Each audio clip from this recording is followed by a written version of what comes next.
ವ್ಯಾಖ್ಯಾಮುದ್ರಾಂ ಕರಸರಸಿಜೈಃ ಪುಸ್ತಕಂ ಶಂಖಚಕ್ರೆ ವಿಪ್ರದ್ಭಿನ್ನಸ್ಫಟಿಕರುಚಿರೆ ಪುಂಡರೀಕೆ ನಿಷಣ್ಣಃ ಅಮ್ಲಾನಶ್ರೀರಮೃತವಿಶದೈರಂಶಭಿಪ್ಲಾವಯನ್ಮಾಮಾವಿರ್ಭೂಯಾದನಗಮಹಿಮಾ ಮಾನಸೇವಾಗಧೀಶಃ ನಮಸ್ತೆ ಪ್ರಾಣೇಶ ಪ್ರಣತ ವಿಭವಾಯಾವನಿಮಗಾಹ ನಮಸ್ವಾಮಿನ್ ರಾಮಪ್ರಿಯತಮನಮನ್ ಗುರುಗುಣ ನಮಸ್ತುಭ್ಯಂ ಭೀಮ ಪ್ರಬಲತಮ ಕೃಷ್ಣೇಷ್ಟ ಭಗವನ್ ನಮಃ ಶ್ರೀಮನ್ಮಧ್ವ ಪ್ರದಿಶ ಸುದೃಶನ್ನೋ ಜಯ ಜಯ ಶ್ರೀ ಗುರುಭ್ಯೋ ನಮಃ. ನಾರಾಯಣಂ ಸುರಗುರುಂ ಜಗದೇಕನಾಥಂ ಭಕ್ತಪ್ರಿಯಂ ಸಕಲಲೋಕ ನಮಸ್ಕೃತಂಚ ತ್ರೈಗುಣ್ಯವರ್ಜಿತಮಜಂ ವಿಭುಮಾದ್ಯಮೇಶಂ ವಂದೇ ಭವಗ್ರಂ ಅಮರಾಸುರಸಿದ್ಧವಂದ್ಯಂ ನಾರಾಯಣಂ ನಮಸ್ಕೃತ್ಯ ನರಂ ಚೈವ ನರೋತ್ತಮಂ ದೇವೀಂ ಸರಸ್ವತೀಂ ವ್ಯಾಸಂ ತತೋ ಜಯಮುದೀರೇ. ವೇದವ್ಯಾಸರ ಮಹಾಭಾರತದ ಚಿಂತಕರಿಗೆ ವಂದನೆಗಳು. ಶಾಂತಿ ಪರ್ವದ 159ನೆಯ ಪ್ರವಚನ. ರಾಜಧರ್ಮದ ಚಿಂತನೆಯಲ್ಲಿ ಧರ್ಮರಾಜನಿಗೆ ಭೀಷ್ಮರು ಕೊಟ್ಟ ಮಾತುಗಳು, ಅದರಲ್ಲಿಯೂ ಮುಖ್ಯವಾಗಿ ದಂಡ ಸಂಹಿತೆಯ ಬಗ್ಗೆ, ದಂಡ ನೀತಿಯ ಬಗ್ಗೆ, ಅದರ ಸ್ವರೂಪಗಳ ಬಗ್ಗೆ, ದೈವಿಕವಾದ ಮುಖಗಳ ಬಗ್ಗೆ ಇವನ್ನೆಲ್ಲ ಹೇಳುತ್ತಾ ಇದ್ದಾರೆ. ಅದರ ಬಲದ ಬಗ್ಗೆ ಚಿಂತನೆ ಕೊಡುತ್ತಾ ಅಷ್ಟಾಂಗಗಳಿಂದ ಅದು ಗಟ್ಟಿಯಾಗಿರುತ್ತದೆ ಅನ್ನೋದನ್ನು ಹೇಳಿದರು. ಮುಖ್ಯವಾಗಿ ಅದರಲ್ಲಿ ಸೇರಿರುವಂಥದ್ದು ಹಸ್ತಿನಃ ಅಶ್ವಾಹ ರಥಾಹ ಪತ್ತಿರ್ನಾವಹ ವಿಷ್ಟಿಹಿ ತಥೈವಚ ಅಂತ. ಮುಖ್ಯವಾಗಿ ಆನೆ ಬಲ, ಆನಂತರ ಕುದುರೆಗಳು ಹಸ್ತಿನೋಶ್ವಾಹ, ರಥಾಹ ಮತ್ತೆ ರಥಿಕರು, ಆನಂತರ ಪತ್ತಿ ಪದಾತಿಗಳು. ಹೀಗೆ ಚತುರಂಗ ಬಲವನ್ನು ಪ್ರಧಾನ ಇಟ್ಟುಕೊಂಡು, ಆನಂತರ ನಾಮಃ ವಿಷ್ಟಿಹಿ ತಥೈವಚ ದೈಶಿಕಾ ಚಾರಕಾಶ್ಚೈವ ಅಂತ. ಆನಂತರ ಹಡಗುವಿನ ಬಗ್ಗೆ, ದೋಣಿಯ ಬಗ್ಗೆ, ಅಲ್ಲಿಯ ಬಲ ನೀರಿನಲ್ಲಿ ನಾಮಃ ನಾವಿಕರು, ದೋಣಿಗಳು, ಇದು ಜಲಯಾನ, ಜಲಯುದ್ಧ ಎಲ್ಲ. ಅದರೊಟ್ಟಿಗೆ ವಿಷ್ಟಿಹಿ ಅಂತ, ಇದು ವಿಶೇಷ. ವಿಷ್ಟಿಗಳಿಂದ್ರೆ ಬಿಟ್ಟಿ ಕೆಲಸ ಮಾಡುವವರು ಅಂತ ಅರ್ಥ. ಒಂದು ದೃಷ್ಟಿಯಿಂದ ದುಡಿಸಿಕೊಳ್ಳುವ ಒಂದು ರೀತಿಯ ಕೈದಿಗಳು, ಪಾದಾತಿಗಳಾಗಿ ಬರುವುದಲ್ಲ, ಇವರನ್ನೆಲ್ಲ ಬಳಸ್ತೇವೆ ಹೋರಾಟದಲ್ಲಿ. ಬೇರೆ ಕಡೆಯ ಕೈದಿಗಳು ಸಿಕ್ಕಿದಾಗ ಅವರನ್ನು ಬಿಟ್ಟಿಯಾಗಿ ಚಾಕರಿ ಮಾಡಿಸಿಕೊಂಡು ಹೊಡೆಯಲಿಕ್ಕೆ ಉಪಯೋಗಿಸಿಕೊಂಡು, ಅದು ಒಂದು ಬಲ. ದೈಶಿಕಾಹ ಮತ್ತೆ ಅಧ್ಯಾಪಕರು, ಪಾಠ ಮಾಡುವವರು, ಉಪದೇಶ ಕೊಡುವವರು, ಪುರೋಹಿತ ವರ್ಗದವರು ಎಲ್ಲ ಬರ್ತದೆ. ಇವರೆಲ್ಲ ಬಲವನ್ನು ಗಟ್ಟಿ ಮಾಡಲಿಕ್ಕೆ ಇತ್ತ ಕಡೆಯಿಂದ ಮಂತ್ರಾರಾಧನೆಗಳಿಂದ, ಪೂಜೆ ಪುನಸ್ಕಾರಗಳಿಂದ, ಯಜ್ಞ ಮುಂತಾದವುಗಳ ವ್ರತ ನಿಯಮಗಳಿಂದ ಮಾಡುತ್ತಾರೆ. ಅದು ಆಗ್ತದೆ. ಮತ್ತು ಅವರನ್ನು ಕೆಲವೊಮ್ಮೆ ಬೇರೆ ಬೇರೆ ಕಡೆಗೆ ಸಂದೇಶ ಹೇಳಲು ಕಳಿಸಬೇಕಾಗತ್ತೆ. ಇವತ್ತೇಗೆ ಟೀಚರ್ಸ್ಗಳನ್ನು ಉಪಯೋಗಿಸಿಕೊಂಡು ಎಲೆಕ್ಷನ್ ಆಗಲಿ ಅಥವಾ ಜನಗಣತಿ ಆಗಲಿ ಅಥವಾ ಇನ್ನಿತರ ರೋಗ ರುಜಿನಗಳ ವಿರುದ್ಧ ಅಭಿಯಾನಗಳನ್ನಾಗಲಿ ಹೇಗೆ ಮಾಡಿಸ್ತಾರೆ. ಯಾಕೆಂದರೆ ಅವರಿಗೆ ಭಾಷೆಗಳು ಗೊತ್ತಿವೆ, ಊರು ಪರಿಚಯ ಇರ್ತದೆ, ವಿದ್ಯಾರ್ಥಿಗಳ ಸಮುದಾಯ ಅವರದ್ದು ಅಲ್ಲಲ್ಲಿ ಚದುರಿ ಇರ್ತಾರೆ, ಉಪಯೋಗಕ್ಕೆ ಸಿಗ್ತಾರೆ ಅಂತ. ಮತ್ತು ಅವರಲ್ಲಿ ವಿದ್ಯೆ ಇದೆ, ವಿನಯ ಇದೆ, ಜನರನ್ನು ಮುಟ್ಟಲು ಅವಕಾಶ ಇದೆ ಅಂತ. ಹಾಗೆ ಇಲ್ಲಿ ಸಹ ಟೀಚರ್ಸ್ ವರ್ಗಗಳನ್ನು ಬಲಗಳಲ್ಲಿ ಸೇರಿಸ್ತಾರೆ. ವಿಷಯಗಳನ್ನು ತಿಳಿಸಿಕೊಡುವಲ್ಲಿ, ಅವರನ್ನು ಎಚ್ಚರಗೊಳಿಸುವಲ್ಲಿ, ಎಲ್ಲದಕ್ಕೂ. ಅದರೊಟ್ಟಿಗೆ ಚಾರರು, ಅವರು ನಿಜವಾಗಿ ಅಧಿಕೃತವಾಗಿ ರಾಜನ ಪರಿಚಾರಕರು, ಚಾರರು, ಬೇರೆ ಕಡೆಯಿಂದ ದೂತರಾಗಿ ನಿಲ್ಲುವವರು. ಹೀಗೆ 8 ಬಗೆಯಿಂದ ತದಷ್ಟಾಂಗಂ ಬಲಂ ಸ್ಮೃತಂ ಅಂತ 8 ಬಗೆಯಿಂದ, ಹೇಗೆ 5 ರೀತಿಯಿಂದ ತಿಳಿಸಿಕೊಟ್ಟರು ದಂಡದ ಬಲ, ಸೇನೆಯ ವ್ಯವಸ್ಥೆ, 5ರಿಂದ 7ರಿಂದ ಇದನ್ನು ಉಲ್ಲೇಖ ಮಾಡ್ತಾರೆ. ಇದರೊಟ್ಟಿಗೆ ಮತ್ತೆ ಪುನಃ ಸಪ್ತ ಪ್ರಕೃತಿ ಚ ಅಷ್ಟಾಂಗಂ ಶರೀರಮಿಹ ಯದ್ವಿದು ಅಂತ. ಇದೊಂದು ದಂಡ ಎನ್ನುವುದೊಂದು ದೇಹ ಅಂತ ಮಾಡಿಕೊಂಡ್ರೆ ಇದಕ್ಕೆ ಅಂಗಗಳು 7 ಮತ್ತೆ 8 ಉಂಟು ಅಂತ ಪ್ರತ್ಯೇಕವಾಗಿ ಬೇರೆ ಹೇಳ್ತಾರೆ. ಸಪ್ತ ಪ್ರಕೃತಿ, ಈ 7 ಧಾತುಗಳ ಶರೀರ ಆಗುವ ಹಾಗೆ, ತ್ವಕ್ಚರ್ಮ ಮಾಂಸ ರುಧಿರ ಮೇಧ ಮಜ್ಜಸ್ಸು ಹೇಳುವ ಹಾಗೆ ಸಪ್ತ ಪ್ರಕೃತಿಯಾದದ್ದು ಇದು. ಸಪ್ತ ಸ್ವರೂಪದಲ್ಲಿ ಕೂತಿದೆ, ಸಪ್ತ ಧಾತುಮಯವಾಗಿದೆ ಈ ಬಲ. ಇದಕ್ಕೆ ಅಷ್ಟ ಅಂಗಗಳಿವೆ ಅಂತ ಈ ದೇಹ ಮತ್ತು ಅಂಗಗಳ ಅವಯವಗಳ ನಿರ್ದೇಶಗಳಲ್ಲಿ ನಮ್ಮ ದೇಹದ ಬಗ್ಗೆ ನಾವು ಸಪ್ತಧಾತುಮಯ ಶರೀರ ಅಂತ ಮಾಡಿಕೊಂಡ್ರೆ ಅಷ್ಟಾಂಗ ಹೇಳುವುದಿಲ್ಲ, ನಾವು ಚತುರಂಗ ಹೇಳಬೇಕಾಗ್ತದೆ. ಮುಖ್ಯವಾಗಿ ಚತುರಂಗ ಹೇಳಿದ್ರೆ 2 ಕೈ 2 ಕಾಲನ್ನು ಉಲ್ಲೇಖ ಮಾಡಬೇಕಾದ್ರೆ, ಹಾಗೆ ಇಲ್ಲಿ ಮಾಡುವಾಗ ಅಷ್ಟಾಂಗದ ಬಗ್ಗೆ ಸಪ್ತ ಪ್ರಕೃತಿಯ ಬಗ್ಗೆ ಹೇಳುತ್ತಾರೆ. ಇದು ರಾಜ್ಯಸ್ಯ ದಂಡಮೇವಾಂಗಂ ದಂಡ ಪ್ರಭವ ಏವಚ, ಎಲ್ಲವನ್ನು ನಡೆಸಿಕೊಡತಕ್ಕಂಥ ದಂಡವು ರಾಜ್ಯಕ್ಕೆ ಒಂದು ದೊಡ್ಡ ಅಂಗವೇ, ಅದೊಂದು ಪ್ರತ್ಯೇಕವೇ ರಾಜ್ಯಕ್ಕೆ ಅಂಗ. ಅದು ನಮ್ಮ ಈ ಮೂರ್ತಿಯ ಲೆಕ್ಕಾಚಾರ ಮಾಡಿಕೊಂಡು ಹೋದರೆ, ಅಥವಾ ಅಂಗಸ್ಯ ಯೋಕ್ತ ಸ್ಯಾತ್, ಸಪ್ತಾಂಗಗಳಲ್ಲಿ ಹೇಳುವುದಾದ್ರೆ ಒಂದು ಸೇನಾಪತಿ ಯೋಕ್ತ, ಇಡೀ ಸೈನ್ಯವನ್ನು ನಡೆಸುವವ ನಮಗೊಂದು ಬೇಕೆ. ಅದರೊಟ್ಟಿಗೆ ರಥಿನಃ, ಹಿಂದಿನಾಗೆ ಹಸ್ತಿ ಯಾಯಿನಃ, ರಥವನ್ನು ನಡೆಸುವವರು ಮಹಾರಥಿಗಳು. ಅದರೊಟ್ಟಿಗೆ ಹಸ್ತಿಯಾಯಿನಃ, ಆನೆಯನ್ನು ನಡೆಸಿಕೊಡುವವರು, ಆನೆ ಮೇಲೆ ನಿಂತು ಹೋರಾಡುವವರು. ಅಶ್ವಾರೋಹ, ಕುದುರೆ ಕಾಲಿ, ರಥ ಅಲ್ಲ ಕಾಲಿ ಕುದುರೆ ಮೇಲೆ ಹೋರಾಡುವವರು. ಮತ್ತೆ ಪದಾತಾಶ್ಚ, ವಾಹನ ಇಲ್ಲದೇನೆ ನೆಲದಲ್ಲೇ ನಿಂತು ಬಿಲ್ಲು ಬಾಣಗಳಿಂದ ಕತ್ತಿಗಳಿಂದ ಎಲ್ಲ ಹೋರಾಡುವವರು. ಮತ್ತೆ ಮಂತ್ರಿಣಃ ರಸದಾಶ್ಚಿ, ಇನ್ನು ನೋಡಿಕೊಂಡು ಹೋದ್ರೆ ಆಚೆ ಆಲೋಚನೆ ಕೊಟ್ಟು ನಡೆಸಿಕೊಡುವವರು ಮಂತ್ರಿಗಳು. ಅದರೊಟ್ಟಿಗೆ ಈ ಸೈನ್ಯದಲ್ಲಿ ನೋಡಿ, ಒಬ್ಬ ಸೇನಾ ನಾಯಕ ಬಂದ, ಒಬ್ಬನೇ ಆಗಬೇಕಾಗಿಲ್ಲ, ಎಷ್ಟು ಸೇನಾ ನಾಯಕರು ದಂಡನಾಯಕರು ಇರುತ್ತಾರೆ, ತುಕಡಿ ಅಂತೆಂದು ಹಿಂದೆ ಕೇಳಿದ್ದಾರೆ. ಒಟ್ಟು 4 ಬಲ, ಆ 4 ಬಲವನ್ನು ಒಬ್ಬೊಬ್ಬರು ನೋಡಿಕೊಳ್ಳುವವರು ಇರ್ತಾರೆ, ಒಂದೊಂದು ಬಲಕ್ಕೊಬ್ಬೊಬ್ಬರು, ಅವರನ್ನೆಲ್ಲ ನೋಡಿಕೊಳ್ಳುವ ಇರ್ತಾನೆ. ಇವರೆಲ್ಲ ಸೇನಾ ನಾಯಕರ ಶಬ್ದದಿಂದ ಸೇರಲ್ಪಡುತ್ತಾರೆ. ಸೇನಾ ನಾಯಕರು 4 ಬಲವನ್ನು ನಡೆಸಿಕೊಡುವವರು 5 ಆಯಿತು. ಅದರೊಟ್ಟಿಗೆ ಇನ್ನು ಮುಂದಕ್ಕೆ ವಿಶೇಷವಾಗಿ ಮಂತ್ರಿಗಳು, ಇದನ್ನು ಹೇಳಿಕೊಡುವವರು, ನಮಗೆ ಚಿಂತನೆಯನ್ನು ಕೊಡುವವರು. 4 ರಲ್ಲಿ 5 ರಲ್ಲಿ 6 ಮಂತ್ರಿಗಳು ಬರ್ತಾರೆ. ಯೋಕ್ತ, ರಥಿನ, ಹಸ್ತಿಯಾಯನ, ಅಶ್ವಾರೋಹ, ಪದಾತಾಶ್ಚ, ಮಂತ್ರಿಣ. ಕೊನೆಗೆ ಜತೆಯಲ್ಲಿ ಆಲೋಚನೆ ಮಾಡಿ, ಹೀಗೆ ಆಯಕಟ್ಟಿನ ಜಾಗಗಳಲ್ಲಿ ಇಂತಹ ಸೈನ್ಯಗಳು ಈ ರೀತಿಯಾಗಿ ಆಕ್ರಮಣ ಎನ್ನುವುದನ್ನು ಹೇಳಿಕೊಡುವ ಹಿನ್ನೆಲೆಯ ಕತೆ ಜತೆಯಲ್ಲಿ ಅವರನ್ನು ಚೆನ್ನಾಗಿ ಇರಗೊಡಿಸುವವರು ರಸದಾಹ ಅಂತ. ರಸದಾಹ ಅಂದ್ರೆ ಔಷಧ ಕೊಡುವವರು ಅಂತ ಅರ್ಥ. ರಸ ಅಂದ್ರೆ ಹಿಂದೆಲ್ಲ ಮದ್ದಿನ ರಸ, ಅದನ್ನು ಕೊಡುವವರು. ಹಿಂದೆಲ್ಲ ಮಾತರಿಗಿಂತ ಹೆಚ್ಚು ಕೆಲಸ ಮಾಡುವುದು ರಸ. ಆ ಕಾಲದಲ್ಲಿ ಆಗಲೇ ಹೇಗೆ ಬೇಕು ಹಾಗೆ ಕಾಂಬಿನೇಷನ್ ತಯಾರು ಮಾಡಿ ಕೊಡ್ತಾ ಇತ್ತು. ಅದು ಒಳ್ಳೆಯದು. ತತ್ಕಾಲದಲ್ಲಿ ತಯಾರು ಮಾಡಿದ ಮದ್ದು ಬೇಗ ಕೆಲಸ ಮಾಡ್ತದೆ. ಅದಕ್ಕೆ ಪ್ರಿಸರ್ವೇಟಿವ್ ಹಾಕಬೇಕಾಗಿಲ್ಲ, ಬಹಳ ಸಮಯದವರೆಗೆ ಇಡಬೇಕಾದ್ರೆ ಮಾಡಬೇಕಾದಂಥ ಪ್ರೋಸೆಸ್ಗಳು ಅದಕ್ಕೆ ಬೇಕಾಗಿಲ್ಲ. ಪುಟ್ಟ ಪಾಕ ಎಲ್ಲ ಮಾಡಲಿಕ್ಕೆಲ್ಲ ಉಂಟು, ಅದು ನೆಲದಡಿಯಲ್ಲಿ ಇಡಲಿಕ್ಕೆಲ್ಲ ಉಂಟು, ಕೆಲವು ಕೆಲಸ ಉಂಟು ಮದ್ದುಗಳನ್ನು ನಡೆಸಿಕೊಡುವ ವಿಧಾನಗಳಲ್ಲಿ. ಅದು ಬಹಳ ಕಾಲಕ್ಕೆ ಬಂದಾಗ ಆಗಕ್ಕೆ ಹಸಿ ಆದದ್ದು ತುಂಬ ಕೆಲಸ ಮಾಡುವಂಥ. ಅದನ್ನ ಹಸಿ ಶುಂಠಿ ತಿನ್ನುವಾಗ ಆಗುವ ಕೆಲಸ ಒಣ ಶುಂಠಿಯಿಂದ ಆಗುವುದಿಲ್ಲ. ಅದು ಇಲ್ಲದೇ ಇದ್ದಾಗ ಉಪಯೋಗಿಸಿಕೊಳ್ಳಲಿಕ್ಕೆ ಎಲ್ಲ ಕಾಲದಲ್ಲಿ ಎಲ್ಲ ದೇಶದಲ್ಲಿ ಬೇಕಾದಾಗ ಸಿಗಲಾರದ್ದಕ್ಕೆ ಅದನ್ನು ಒಣಗಿಸಿಕೊಂಡು ಹುಡಿ ಮಾಡಿಕೊಂಡು ಇಟ್ಟುಕೊಳ್ಳೋದು, ಅಥವಾ ಹಸಿಯನ್ನೇ ಉಳಿಸಿಕೊಳ್ಳಲಿಕ್ಕೆ ಬೇಕಾದಂತಹ ಉಪ್ಪು ಮುಂತಾದನ್ನು ಹಾಕಿಕೊಳ್ಳುವ ಮೂಲಕ ಇರಿಸಿಕೊಳ್ಳುವಂಥದ್ದು. ಇದು 2 ಅಲ್ಲದೆ ಆಗಾಗಲೇ ಹಸಿಯನ್ನು ಕೊಡುವಂಥದ್ದು. ಅದಕ್ಕೋಸ್ಕರ ರಸದಾಹ ಅನ್ನೋದು. ಔಷಧ ಕೊಡುವವರು ಅದು ಯಾರಿಗೆ? ಇಬ್ಬರಿಗೂ, ಆನೆಗೂ ಕೊಡಬೇಕು, ಮಾವುತನಿಗೂ ಕೊಡಬೇಕು, ಆರೋಹಿಗಳು ಹೊಡೆದಾಟ ಮಾಡುವವರಿಗೂ ಬೇಕು, ಅವರ ಕೈಕಾಲುಗಳು ಗಾಯ ಆದಾಗ ಬೇಕು. ಅದರಿಂದ ಟೋಟಲಿ ವೈದ್ಯರು, ಪಶುವೈದ್ಯರು, ಆನಂತರ ಜನವೈದ್ಯರು, ಅದು ಅಲ್ಲದೆ ಕೆಲವೊಮ್ಮೆ ಗಾಡಿಗಳು ರಿಪೇರಿ ಆಗಬೇಕು, ಅದಕ್ಕೂ ಜನ ಇದ್ದಾರೆ. ಹಾಗಾಗಿ ಗಾಡಿ ವೈದ್ಯರು ಅಂದರೆ ರಿಪೇರಿ ಮಾಡುವವರು, ತಂತ್ರಜ್ಞರು, ಯಂತ್ರಕುಶಲರು, ಇವರೆಲ್ಲರನ್ನು ಇಟ್ಟುಕೊಂಡು 7 ಪ್ರಕೃತಿ 7 ಸ್ವರೂಪ ಹಾಗೆ ದಂಡಕ್ಕೆ ಸೈನ್ಯದ ವ್ಯವಸ್ಥೆಯಲ್ಲಿ. ಅದರಂತೆ ಹೊರಗೆ 8 ಹೇಳುವಾಗ ಭಿಕ್ಷುಕಾಹ, ಪ್ರಾಡ್ವಿಪಾಕಾಶ್ಚ, ಮುಹೂರ್ತಾಹ, ದೈವಚಿಂತಕಾಹ, ಕೋಶಃ, ಮಿತ್ರಾಣಿ, ಧಾನ್ಯಂಚ, ಸರ್ವೋಪಕರಣಾನಿ. ಹೊರಗಿಂದ ಇದಕ್ಕೆ ಸೇರಿಕೊಂಡ್ರೆ ದೂರದವರೆಗೆ ಹೋಗಿ ಎಲ್ಲ ವಿಷಯಗಳನ್ನು ತಿಳ್ಕೊಂಡು ತಪ್ಪಿಸಿಕೊಂಡೆಲ್ಲ ಬರ್ಲಿಕ್ಕಿರುವಂತಹ ಚಾರರು ಇದ್ದಾರೆ, ಗೂಢಚಾರರು. ಅದರಿಂದ ಹೋಗುವವರು ಚಾರರು ಅಂತ. ಅವರು ಹೋಗುವಾಗ ಹೇಗಿರ್ತಾರೆ, ಎಲ್ಲ ಗಂಟು ಮೂಟೆ ತಗೊಂಡು ಹೋಗುವುದಿಲ್ಲ, ಊರೂರು ತೆರಿಗೆ ಬರುವಾಗ ಅವರ ಕೈಯಲ್ಲಿ ಏನು ಇರುವುದಿಲ್ಲ.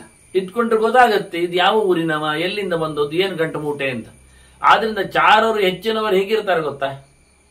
ಗೂಢಚಾರರು, ರಾಜನ ಜನರು, ವಿಷಯಗಳನ್ನು ತಿಳಿಸಿ ರಾಜನ ಹೇಳುವವರು ಹೇಗಿರ್ತಾರೆ, ಏನು ಮಾಡ್ತಾರೆ? ಅವರು ಭಿಕ್ಷುಕರು, ಕೈಕಾಲು ಮುರಿದವರು ಇರ್ತಾರೆ, ಹೆಳವೆ ಹೆಚ್ಚು ಕಡಿಮೆಯವರು ಇರ್ತಾರೆ. ಅದನ್ನು ಅವರೆಲ್ಲ ನಂಬಲಿಕ್ಕಿಲ್ಲ. ಅವರನ್ನೆಲ್ಲ ರಾಜ ತನ್ನ ಗೂಢಚರರನ್ನಾಗಿಸ್ತಾನೆ. ಸರಿಯಾಗಿ ಬಾಯಿ ಬರುವುದಿಲ್ಲ ಅಂಥವರೆಲ್ಲ ಇರ್ತಾರೆ. ಅಂಥವರು ಹಳ್ಳಿಯಲ್ಲಿ ಬಿಟ್ಟು ಬಿಡ್ತಾರೆ.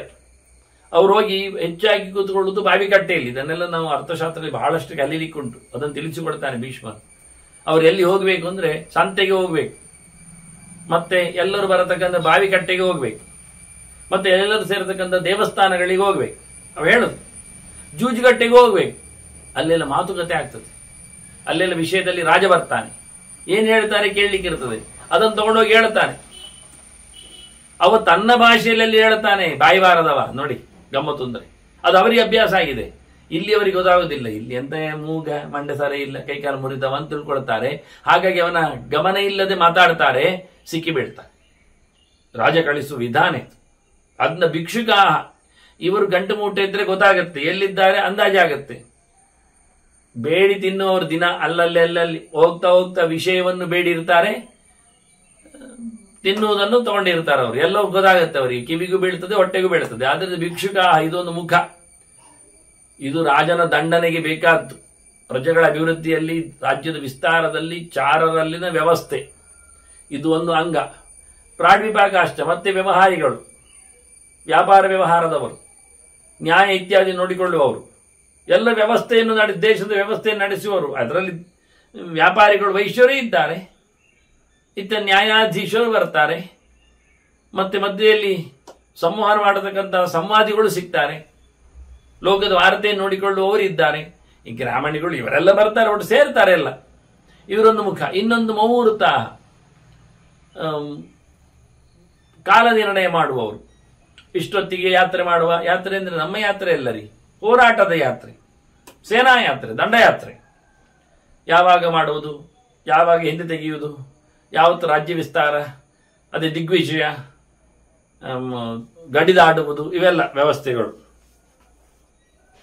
ಶಮಿ ಪೂಜೆ, ವಿಜಯ ಕಥೆ, ಇವೆಲ್ಲ ಹೇಳಿಕೊಳ್ಳಿಕ್ಕೆ ಬೇಕಾದಂತಹ ವ್ಯವಸ್ಥೆಗಳಿಗೆ ಇದೊಂದು ಉಲ್ಲೇಖ ಮಾಡ್ತಾರೆ. ಒಂದು ಮುಖ, ಒಂದು ದಿನ. ಇಂಥವರು ಇದ್ದಾರೆ ಜ್ಯೋತಿಷಿಗಳು, ಕಾಲ ನಿರ್ಣಯ ಮಾಡುವ, ರಾಜರಿಗೆ ಹೇಳಿಕೊಡುವವರು. ಬೇಟೆ ಯಾವಾಗ, ಇನ್ನಿತರ ವ್ಯವಸ್ಥೆಗಳು ಯಾವಾಗ ಅಂತೇಳಿ ಸಭೆ ನಿರ್ಣಯ ಮಾಡುವವರು. ಅಭಿಷೇಕ ಯಾವಾಗ, ಪಟ್ಟಾಭಿಷೇಕ ಯಾವಾಗ ಎಲ್ಲ. ಇನ್ನೊಂದು ದೈವಚಿಂತಕ, ಯಜ್ಞಯಾಗಗಳನ್ನು, ಪೂಜೆ ಪುನಸ್ಕಾರಗಳನ್ನು ಮಾಡುವವರು, ವ್ರತ ನಿಯಮಗಳನ್ನು ನಡೆಸಿಕೊಡುವವರು, ಪ್ರಾಯಶ್ಚಿತ್ತಗಳ ವಿಧಾನಜ್ಞರು, ವಿಚ್ ಕ್ರಾಫ್ಟ್ಸ್ ಅವರು ಬರ್ತಾರೆ. ಯಾವ್ಯಾವುದೋ ದೈವಗಳನ್ನೆಲ್ಲಿಟ್ಟುಕೊಂಡು ಸೈನ್ಯವನ್ನು ಗಟ್ಟಿ ಮಾಡಲಿಕ್ಕೆ, ಶತ್ರುಗಳನ್ನು ಸಂಹಾರ ಮಾಡಲಿಕ್ಕೆ ಮಾಡತಕ್ಕಂಥ ಕೆಲವು ತಂತ್ರಾಂಶಗಳು. ಅದರೊಟ್ಟಿಗೆ ಕೋಶಃ,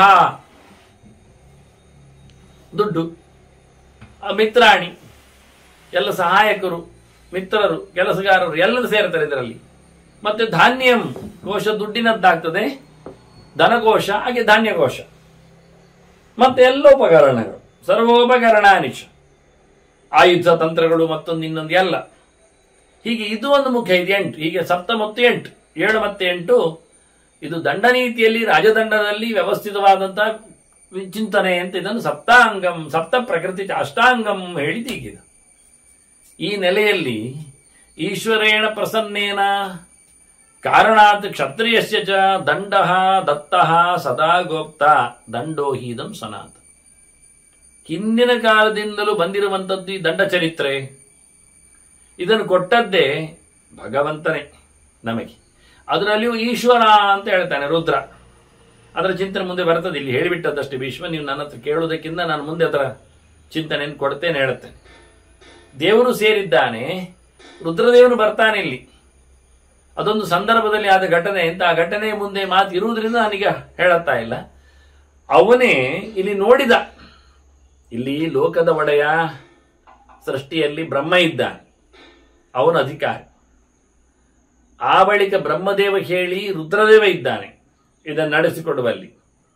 ಇದಕ್ಕೂ ಮೊದಲು ಈ ದೇಶವನ್ನು, ಈ ಬ್ರಹ್ಮಾಂಡವನ್ನು ನೋಡಿಕೊಳ್ಳುವವ ಮುಖ್ಯವಾದವ ಭಗವಂತ ಬರ್ತಾನೆ. ಆದ್ರಿಂದ ಈ 3 ಮೂರ್ತಿಗಳ ಇಲ್ಲಿ ಪ್ರವೇಶ ಉಂಟು ಒಂದು ದೃಷ್ಟಿಯಿಂದ. ಆದ್ರಿಂದ ಈಶ್ವರ ಶಬ್ದ ಹೇಳಿದ್ದು ಸರಿಯೇ.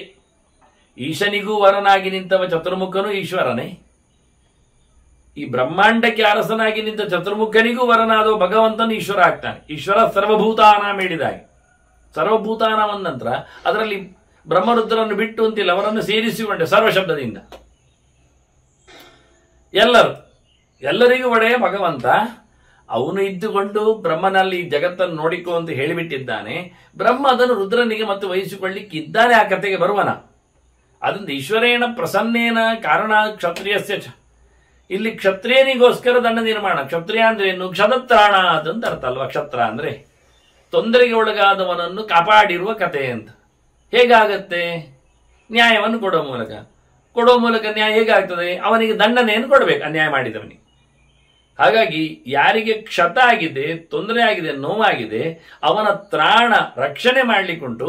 ಅವನ ರಕ್ಷಣೆ ಮಾಡಬೇಕು ಅಂದ್ರೆ ಅವನಿಗೆ ಆಗದವನನ್ನು ಶಿಕ್ಷಿಸಬೇಕು. ಅಲ್ಲಿಂದ ಅವನಿಗೆ ತೊಂದರೆ ಆದದ್ದು. ಅಂದ ಕ್ಷತ್ರಿಯ ಕಾರಣಕ್ಕಾಗಿ, ಕ್ಷತತ್ರಾಣನ ವ್ಯವಸ್ಥೆಗಾಗಿ ಈ ದಂಡೋದತ್ತಃ ಸದಾ ಗೋಪ್ತ. ಇದು ರಕ್ಷಣೆ ಮಾಡ್ತದೆ, ಲೋಕವನ್ನು ರಕ್ಷಣೆ ಮಾಡುತ್ತದೆ. ಅನ್ಯಾಯಗಾರನ ಮೇಲೆ ಶಿಕ್ಷೆಯನ್ನು ಕೊಡುವ ಮೂಲಕ ಉಳಿದವರು ಅನ್ಯಾಯ ಮಾಡದಂತೆ ಎಚ್ಚರ ವಹಿಸ್ತಾರೆ. ಹೀಗೆ ಅನ್ಯಾಯ ಮಾಡಿದವನಿಗೆ ಶಿಕ್ಷೆ ಕೊಡುವ ಮೂಲಕ ಅನ್ಯಾಯಕ್ಕೊಳಗಾದವನ ರಕ್ಷಣೆಯೂ ಆಗ್ತದೆ. ಅನ್ಯಾಯಗಾರನಿಗೆ ಶಿಕ್ಷೆ ಕೊಡುವ ಮೂಲಕ ಶಿಕ್ಷೆಯನ್ನು ನೋಡಿ ಉಳಿದವರು ಅನ್ಯಾಯ ಮಾಡದಂತೆ ದೇಶದ ರಕ್ಷಣೆಯೂ ಆಗ್ತದೆ. ಎರಡು ಮುಖದಿಂದ ನಿರಂತರವಾಗಿ ದಂಡ. ಅದಕ್ಕೆ ಇದು ಸೃಷ್ಟಿಯ ಆರಂಭದಲ್ಲಿ ಆದ ಘಟನೆ ಆದ್ರಿಂದ ದಂಡ ಬಹಳ ಹಳೆಯದ್ದು ಅಂತ ಹೇಳಿಬಿಟ್ಟು. ರಾಜ ಪೂಜ್ಯತಮಃ ನಾಣ್ಯ ಯಥಾ ಧರ್ಮ ಪ್ರದರ್ಶನ. ಇದರಿಂದಾಗಿ ರಾಜ ನಮಗೆ ಪೂಜ್ಯನಾಗ್ತಾನೆ. ಯಾಕೆ? ಒಂದು ದಂಡಧರನಾಗಿ, ರಾಜನಿಂದನಾಗಿಯೇ ಅನ್ಯಾಯಕ್ಕೊಳಗಾದವರೆಲ್ಲ ಕ್ಷೇಮಕ್ಕೆ ಇರ್ತಾರೆ. ಅನ್ಯಾಯ ಆಗದಂತೆ ಪ್ರಜೆಗಳಿಗೆ ಕ್ಷೇಮ ಸಿಗ್ತದೆ. ಈ ನೆಲೆಯಲ್ಲಿ ರಾಜನಿಗಿಂತ ಮಿಗಿಲಾದವರು, ದಂಡಧರನಾಗಿ ನಿಂತವರು ಪೂಜ್ಯರು ಅನಿಸಿಕೊಳ್ಳುವುದಿಲ್ಲ ಒಂದು ಮುಖ. ಯಾಕೆ? ಧರ್ಮವನ್ನು ಅವನು ಪ್ರವರ್ತನೆ ಮಾಡೋದ್ರಿಂದ. ಅಧರ್ಮವನ್ನು ನಾಶ ಮಾಡ್ತಾನೆ, ಧರ್ಮವನ್ನು ಸ್ಥಾಪನೆ ಮಾಡ್ತಾನೆ, ದಂಡಧರನಾಗ್ತಾನೆ. ಅದು ಯಾವುದೇ ರೀತಿಯಾದ ವೈಷಮ್ಯ ಇಲ್ಲದೆ ಅಂತ ಹಿಂದೆ ಹೇಳಿದ್ದಾರೆ. ಬ್ರಹ್ಮಣ ಲೋಕ ರಕ್ಷಾರ್ಥಂ ಸ್ವಧರ್ಮ ಸ್ಥಾಪನಾಯ ಚ ಭರ್ತೃ ಪ್ರತ್ಯಯ ಉತ್ಪನ್ನ ವ್ಯವಹಾರ ತಥಾಪರ. ಬ್ರಹ್ಮದೇವರು ಸೃಷ್ಟಿ ಮಾಡಿದವರಲ್ವಾ? ಎಲ್ಲರ ಸೃಷ್ಟಿ ಮಾಡಿದವರು. ಮನುಷ್ಯ, ದೇವತೆಗಳು, ಗಂಧರ್ವರು, ಋಷಿಗಳು, ಪಿತೃಗಳು, ಇನ್ನೇನು ಪ್ರಾಣಿ ಪಕ್ಷಿಗಳಲ್ಲಿಯೂ ಸಹ ಸೃಷ್ಟಿಯನ್ನು ಮಾಡಿದವ ಚತುರ್ಮುಖ. ಈ ಜಗತ್ತಿನ ಸೃಷ್ಟಿಯ ರಕ್ಷಣೆಗಾಗಿ, ಅದರಲ್ಲಿಯೂ ರಕ್ಷಣೆ ಮಾಡುವಾಗ ಅವು ಮಾಡಿಕೊಳ್ತಾವೆ ಈ ರಕ್ಷಣೆ. ಇಲ್ಲಿ ಉಂಟಲ್ಲ ಏನೊಂದು ಬಗೆ. ಯಾವುದು ಅಂದರೆ ಯಾವುದಕ್ಕೆ ಬಲವೋ ಅದು ಬದುಕುವುದು ಅಂತ. ಬಲ ಮತ್ತು ಬದುಕು ಅಂತ. ಒಂದನ್ನೊಂದು ಬಡಿಯುವುದು, ಬದುಕುವುದು. ಅದನ್ನು ಇನ್ನೊಂದು ಬಡಿತದೆ, ಅದಕ್ಕೆ ಇದು ಬದುಕ್ತದೆ. ಹೀಗೆ ಇಲ್ಲಿ ಬಲವೇ ಬದುಕು ಅಂತ ಹೇಳಿಕೊಂಡಾಗ ನಾವು ಹೇಳ್ತೇವೆ ಬಲವೇ ಬದುಕಲ್ಲ, ಮತ್ತೆ ಧರ್ಮವೇ ಬದುಕಬೇಕು. ಸ್ವಸ್ವ ಧರ್ಮದಲ್ಲಿ ಬದುಕಬೇಕು. ಬಡಿಯುವುದು, ಬದುಕುವುದು, ಬಲ ಪ್ರದರ್ಶನ ಮಾಡುವುದು, ಉಳಿಯುವುದು ಅಲ್ಲ. ಇಲ್ಲಿ ಅವರವರಿಗೆ ಆಗಿರತಕ್ಕಂಥ ವ್ಯವಸ್ಥೆ ಇದೆ. ಅವರವರ ಆಯಾ ಧರ್ಮದಲ್ಲಿ ನೆಲೆಗೊಳ್ಳಬೇಕು. ಆದ್ರಿಂದ ಪ್ರಜಾ ಲೋಕರಕ್ಷಣೆ ಅಂದ್ರೆ ಅವರೇ ಮಾಡಿಕೊಳ್ಳುವುದಲ್ಲ, ಅವರು ತಮ್ಮ ಧರ್ಮವನ್ನು ಮೀರದಂತೆ ನೋಡಿಕೊಳ್ಳಬೇಕು. ಅವರು ತಮ್ಮ ಧರ್ಮದ ಚೌಕಟ್ಟಿನಲ್ಲಿ ಅವರು ಇರುವಂತೆ ಅವರು ಮಾಡಿಕೊಳ್ಳಬೇಕು. ಅದು ಬಸ್ತು ಮೀರಿದಾಗ ಇನ್ನೊಬ್ಬವನನ್ನು ಧರ್ಮದ ಒಳಗೆ ಹಾಕಲಿಕ್ಕೆ ಬರಬೇಕು. ಅವರವರ ಧರ್ಮವನ್ನು ಅವರವರು ರಕ್ಷಣೆ ಮಾಡಲಿಕ್ಕೋಸ್ಕರ ಲೋಕದಲ್ಲಿ ಚತುರ್ಮುಖ ಸೃಷ್ಟಿ ಮಾಡಿಕೊಂಡವ ಲೋಕದ ರಕ್ಷಣೆಗೆ ಧರ್ಮದಂಡವನ್ನು ಮಾಡಿದ. ಇದನ್ನು ಭರ್ತೃ ಪ್ರತ್ಯಯ ಅಂತ ಹೇಳ್ತಾರೆ. ಭರ್ತೃ ಅಂದ್ರೆ ನೋಡಿಕೊಳ್ಳುವವ, ಭರ್ತ. ಇವತ್ತು ಭರ್ತೃ ಶಬ್ದ ಯೋಗದಲ್ಲಿಯೂ ರೂಢಿಯಲ್ಲಿಯೂ ಗಂಡನಿಗೆ ಮಾತ್ರ ನಿಂತಿದೆ. ಅವನು ನೋಡಿಕೊಳ್ಳುತ್ತಾನೆ, ಭರಣ ಮಾಡುತ್ತಾನೆ. ಭರ್ತ ಅಂದ್ರೆ ಸ್ವಾಮಿಯು ಭರಣೆ ಮಾಡೋದ್ರಿಂದ ಅಂತ. ನಿಜವಾಗಿ ಯೋಗ ಹೇಳಿದ್ರೆ, ಯೋಗ ಅಂದ್ರೆ ಅರ್ಥ ನೋಡಿಕೊಳ್ಳುವವ ಅಂತ, ಭರಣೆ ಮಾಡುವವ. ಅದರಿಂದ ಭರ್ತ ಪ್ರತ್ಯಯ ಅಂತ. ದಂಡಧರನಾದ ರಾಜ ಇಡೀ ಜಗತ್ತಿನ ಭರ್ತ. ಅವನ ಮೇಲೆ ವಿಶ್ವಾಸ, ಅವನ ವ್ಯವಸ್ಥೆ, ಅವನ ಚಿಂತನೆ. ಇದು ಸ್ವಾಮಿ ಮುಖದ ಚಿಂತನೆ, ದೊರೆತನದ ಲೆಕ್ಕಾಚಾರ. ಇನ್ನೊಂದು ವ್ಯವಹಾರ ತಥಾಪರ, ಮತ್ತೊಂದು ವ್ಯವಸ್ಥೆ, ನ್ಯಾಯ ವ್ಯವಸ್ಥೆ ಇರುವ ಕತೆ. ವ್ಯವಹಾರ ಪ್ರತಿಯೊಂದರಲ್ಲಿಯೂ ವ್ಯವಹಾರವೇ ಇರುವುದು. ಇವತ್ತು ಕೊಂಡುಕೊಳ್ಳುವಂಥದ್ದು.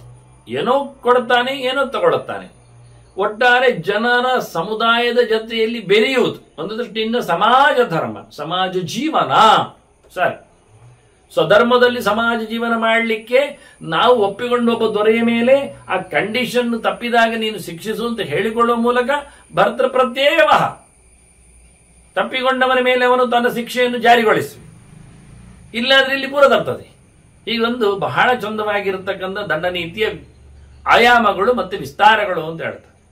ತಸ್ಯಾದ್ಯ ಸ ಹಿತೋ ದೃಷ್ಟ ಭರ್ತೃ ಪ್ರತ್ಯಯ ಲಕ್ಷಣ. ಅದರಲ್ಲಿ ಮೊದಲನೇದೇನೊಂದು ದಂಡ ಉಂಟು. ಸ್ವಾಮಿತನದಲ್ಲಿ ಒಬ್ಬ ಒಪ್ಕೊಳ್ತಾ ನಾವೇ ಮಾಡ್ತೇವೆ, 10 ಜನರು ನಾವೇ ಒಂದು ಸಂವಿಧಾನ ಮಾಡ್ತೇವೆ, 10 ಜನರಲ್ಲಿ ನಾವೇ ಅದನ್ನು ಮುರಿಯದಂತೆ ಒಬ್ಬನಲ್ಲಿ ನೋಡಿಕೊಳ್ಳಿಕ್ಕೆ ಹೇಳ್ತೇವೆ. ಅದರಲ್ಲಿ ಯಾರೋ ಒಬ್ಬ ಮುರಿದಾಗ ಮತ್ತು ಉಳಿದ 9 ಜನರು ಅದನ್ನು ಶಿಕ್ಷಿಸಬೇಕು ಅಂತ ಹೇಳಿಕೊಳ್ಳುತ್ತಾರೆ, ನಡೆಸಿ ಬಿಡುತ್ತಾರೆ. ಆಗಿಯೇ ಆಗ್ತದೆ, ಆಗಬೇಕು. ಅವರವರದ್ದೇ ಹಿತಕ್ಕಾಗಿತ್ತು ಹೇಳಿಕೊಂಡದ್ದು ರೀತಿ. ಅದನ್ನ ತಸ್ಯಾದ್ಯ ಸ ಹಿತೋ ದೃಷ್ಟ ಭರ್ತೃ ಪ್ರತ್ಯಯ ಲಕ್ಷಣ. ಅದರಲ್ಲಿ ದಂಡ ಅದು ಭರ್ತೃ ಪ್ರತ್ಯಯ ಅಂತ ಹೇಳುವಂಥದ್ದು ಭಾರಿ ಒಳ್ಳೆಯ ರೀತಿಯಿಂದ ಎಲ್ಲರಿಗೂ ಹಿತ ಆಗುವಂತೆ ಒಳ್ಳೆಯದಾಗುವಂತೆ ಮಾಡಿದೆ.